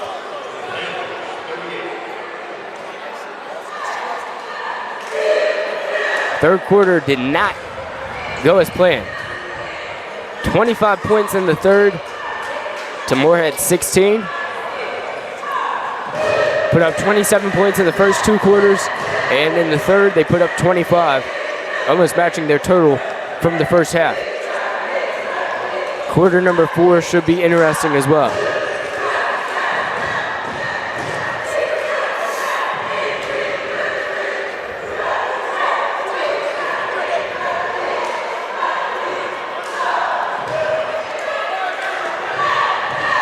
Fast-paced, frenetic pace from Morehead. Titus Woods with 4 fouls was out for the latter portion of the third. And obviously, we mentioned it before, but it's worth reiterating. Josiah Thomas has been out, hasn't seen a minute of action this season yet, but he was a huge factor on their team last year. And once JoJo gets back, if he was back for this game, probably see they wouldn't be down by 14. No, I think it'd be a much closer game. Not the tallest guy in the world, but he's taller than some of the guys in their starting lineup. He'd add some height for that rebounding presence. And some athletic ability. Here's the inbound. Ford gives it up to Shepard. Shepard gives it up to Anderson. Back, now driving. Puts it up, off the rim. The tip. Another the putback for it's Ford. 16-point lead, 54-38. Titus Woods back on the court. Will dribble to his left. Up to Roy Thompson. Thompson loses his footing and gives it to Woods. Woods draws it back towards the logo. Gives it to Corum. Corum to his left, the 3. Once again, a miss. And another rebound to the Rams. Thompson playing heavy defense on Brooks. Brooks inside to Ford. Ford goes up with the left, misses. Tipped away by Thompson to give Webb the rebound. That's an assist rebound. Now, they don't put those in the scorebook, but they should. Webb dribbles to the top of the key now. Gives to Woods. Woods to Corum. Corum now holds on. Jab step to the near side. On the baseline, he shoots. Misses. Good head fake. Going the other way now. Straight ahead is Shepard. Shepard spin move. Gives it up. To the corner. The three. Air ball. Offensive rebound now. Maybe that was just a pass to Shepard. Shepard pushes it in to number 0, Brooks, who will put 2 on the board. Brooks with 18 tonight. And coincidentally, they lead by 18. It's their largest lead of the night. Woods gives it to Thompson. Thompson inside. Haygood goes up, and he powers it in.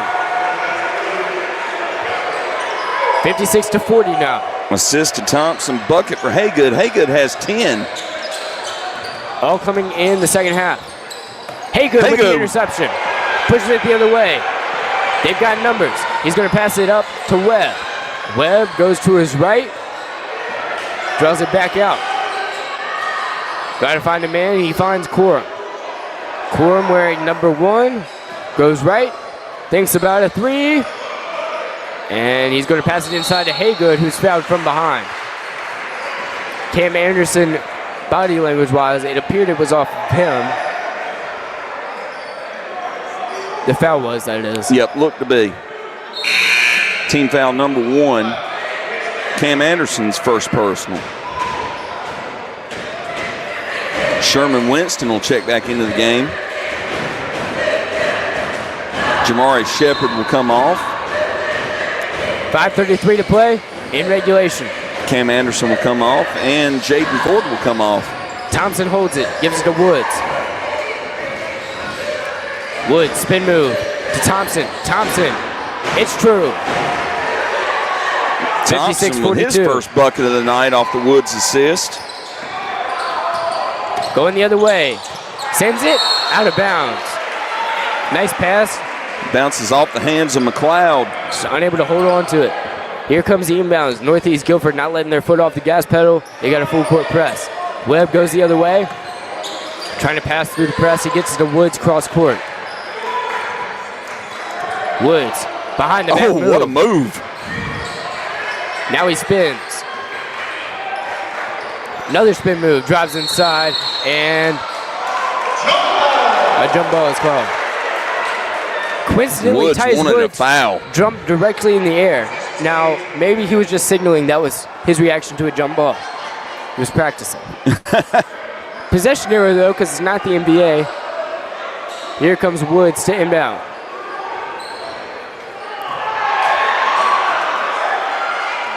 Tangled up underneath his McLeod and Haygood. Woods with the ball. Inside. Thompson to Haygood, who's fouled from behind.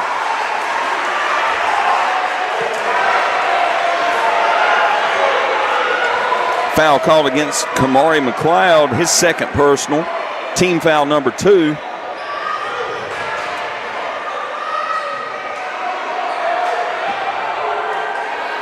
Panthers will inbound on the baseline. Getting deja vu. Here's Woods to inbound again. Corner. Dribbles it out. Gives it to Corum. 3 guys bunched up over there. Stolen back by Morehead. Inside to Haygood. Haygood again. He's got a dozen this half. Timeout call, Damian Price. Tonight's broadcast brought to you by Tri-State Steel in Reedsville.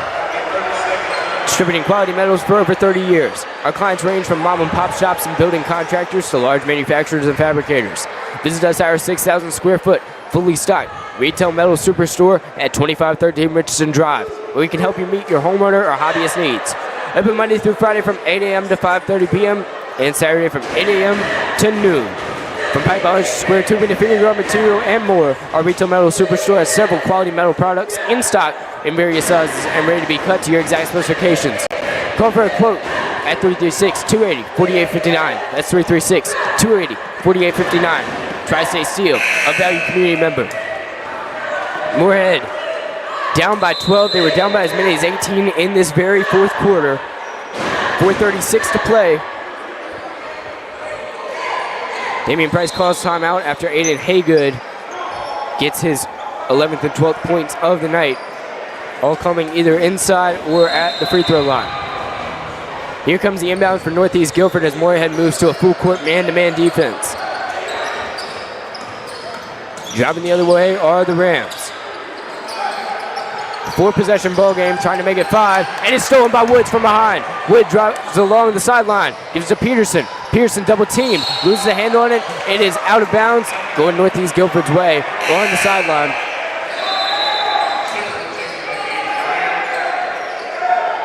Here's Nate Newman to inbound. No, he won't. He switches out with Jamari Shepard.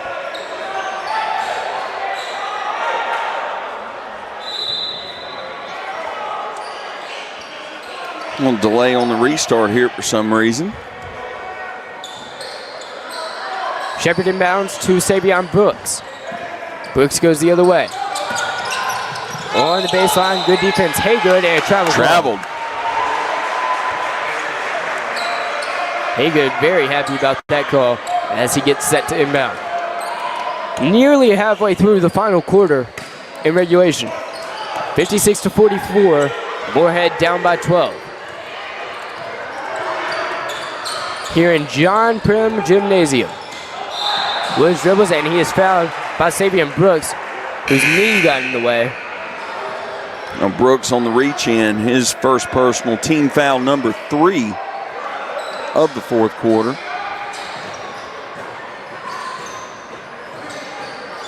The inbound to Woods in that backcourt. Dribbling forward. To Corum. Corum to Haygood. Haygood kicks it out. Peterson. No good. Fight for the rebound. Northeast Guilford comes away with it. They've got numbers, pushing it down court. Here's the throw. Inside, going up strong. No good. Good defense, Haygood. Offensive rebound, though. And Woods comes in on the rebound. Missed opportunity on the second chance points from Ford. Then Woods has it stripped from behind, but he's fouled.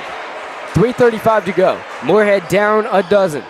And that foul called against Jamari Shepard. Personal number 2, team foul 4. Morehead will be in the bonus for the remainder of the fourth quarter on the next foul. Roy Thompson checks in. It's Thompson, Corum, Woods, Webb, and Haygood, the original starters on the court.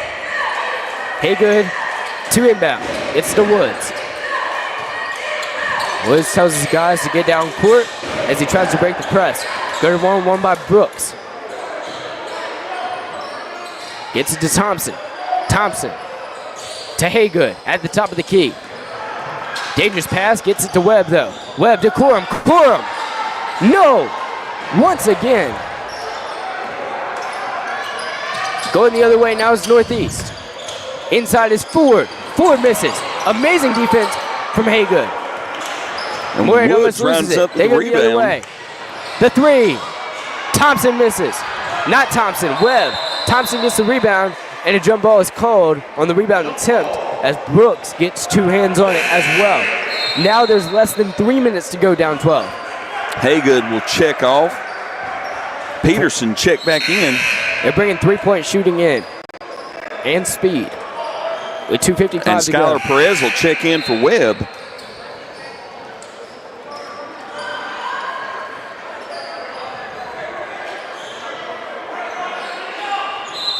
Webb taking that deep 3 makes sense. Down 12 with 3 minutes to go. Going the other way. Knocked away from Morrison, but he gets it inside. Up and under, it's good. What a move up and under by Savion Brooks for his 20th point of the night. Here's Woods going the other way, trying to respond. Loses a grip, goes up. Can't answer. Northeast Guilford with the ball. They push the other way. Anderson draws it out. Passes inside, spin move. Ill-advised shot, misses. Perez the rebound. Gives it to Thompson. Thompson back to Perez. 2:18 to go. Peterson in the corner. Holds on. Taking his time. Pulls up. Sticks it. That'll add 2 points to the board. They're still down 12, though, with 2:05 to play. Northeast Guilford breaks the press. Double teamed is Morrison. Morrison drives. Guarded heavily. Kicks it out. Forward. The extra pass. And it's good. Jamari Shepard. That might have been the dagger. Now up 14. 5-possession ball game as Thompson pushes the other way. Thompson up to Woods. Woods draws it out on the far side wing. Corum sets a screen. Woods to Peterson. Peterson drives right. Now he drives inside, and he will miss it. Oh, just missed it. Tipped out to Woods. Woods draws it out. Time running out. 1:28. Corum loses a grip on it. Gets it back. Up to Woods. Woods to Peterson. Peterson, the three. No Off the good. mark. Rebound. Goes to Northeast Guilford after our fight for it. It's Brooks. Brooks. They keep pushing the pace. Here's a three, and it's over. 1:09 to go. 17-point game. Cam Anderson on the three-point shot. Woods on the other end, drives, puts it up, and he misses off the backboard. Gets his own rebound, loses a handle on it again. Gonna go up. He's blocked from behind. Thompson gets it. Thompson going up with the left. Charge! Ford celebrates with 47.6 seconds to go. 63-46, 17-point lead for Northeast Guilford. Roy Thompson called on the charge there.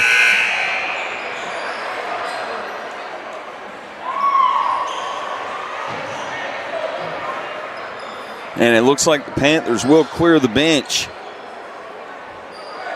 Cassell, Talon Corum, Eli Booth,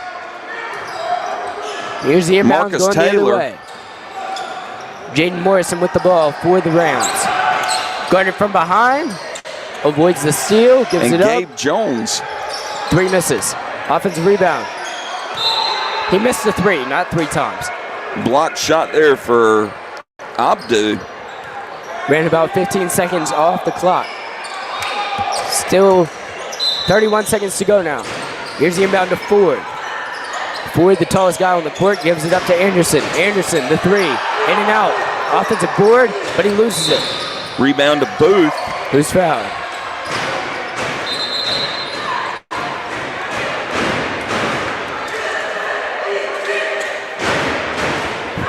Foul charged against Jaden Morrison, personal number 3. And that will put Eli Booth on the free throw line. Panthers a perfect 6 of 6 so far.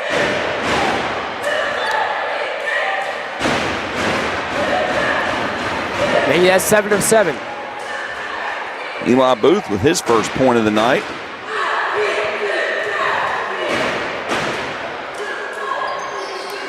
And he makes that one as well. 8 for 8. Morehead Panthers shooting from the line tonight. 63-48 Northeast Guilford lead. 13 seconds to go as they pass the rock around.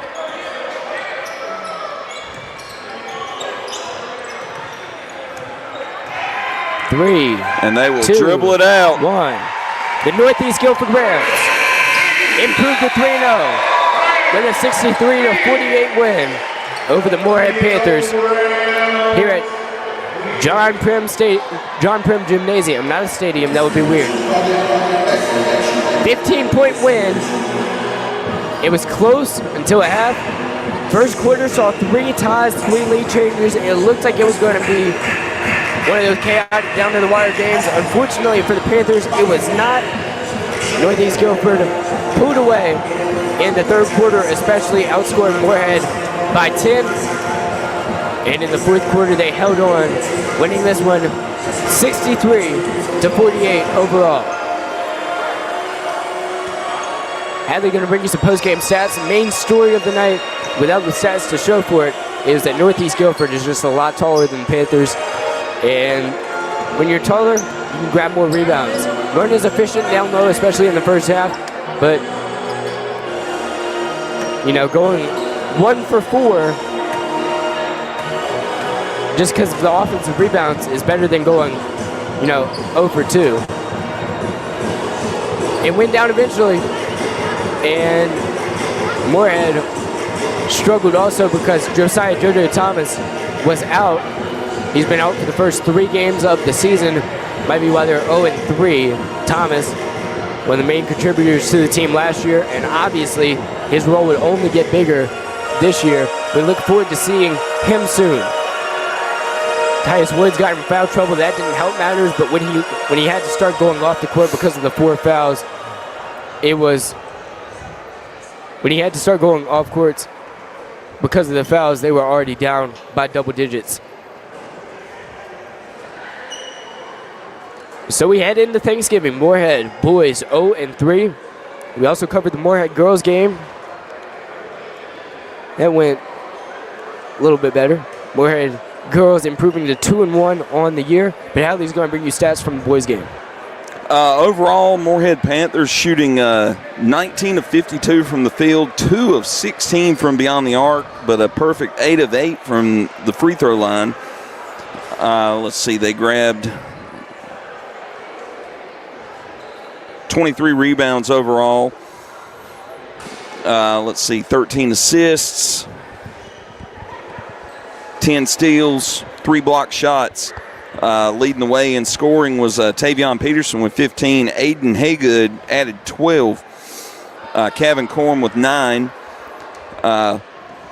Zach Webb and Titus Woods with 4 apiece. And Roy Thompson with 2. Leading the way for the Northeast Guilford Rams, Savion Brooks with 20 points. Jamari Shepard with 12. Cam Anderson with 8. Sherman Winston and Jaden Ford with 6 apiece. Kamari McLeod with 4. Logan McMichael with 3. Zay Mixon and Nate Newman with 2 each. And got to explain, you just look at the scoreboard, 63-48. You can think that Morehead struggled very badly and that maybe it was game plan, bad playing. No, they played well, just couldn't execute the shots. Yeah, I mean, when you go 19 of 52 overall shooting and 2 of 16 from beyond the arc, 12.5% from the 3-point line, and what is that, about 38%, not quite 38%, 36% from the field. Not a great shooting performance from the Panthers. They also got out-rebounded pretty handily at a definite height disadvantage in this game, and that ultimately wound up being the difference. Pretty clean game overall with, I think it was, about 8 free throws apiece by the two teams. Well, Northeast had a little bit more, but. Yeah.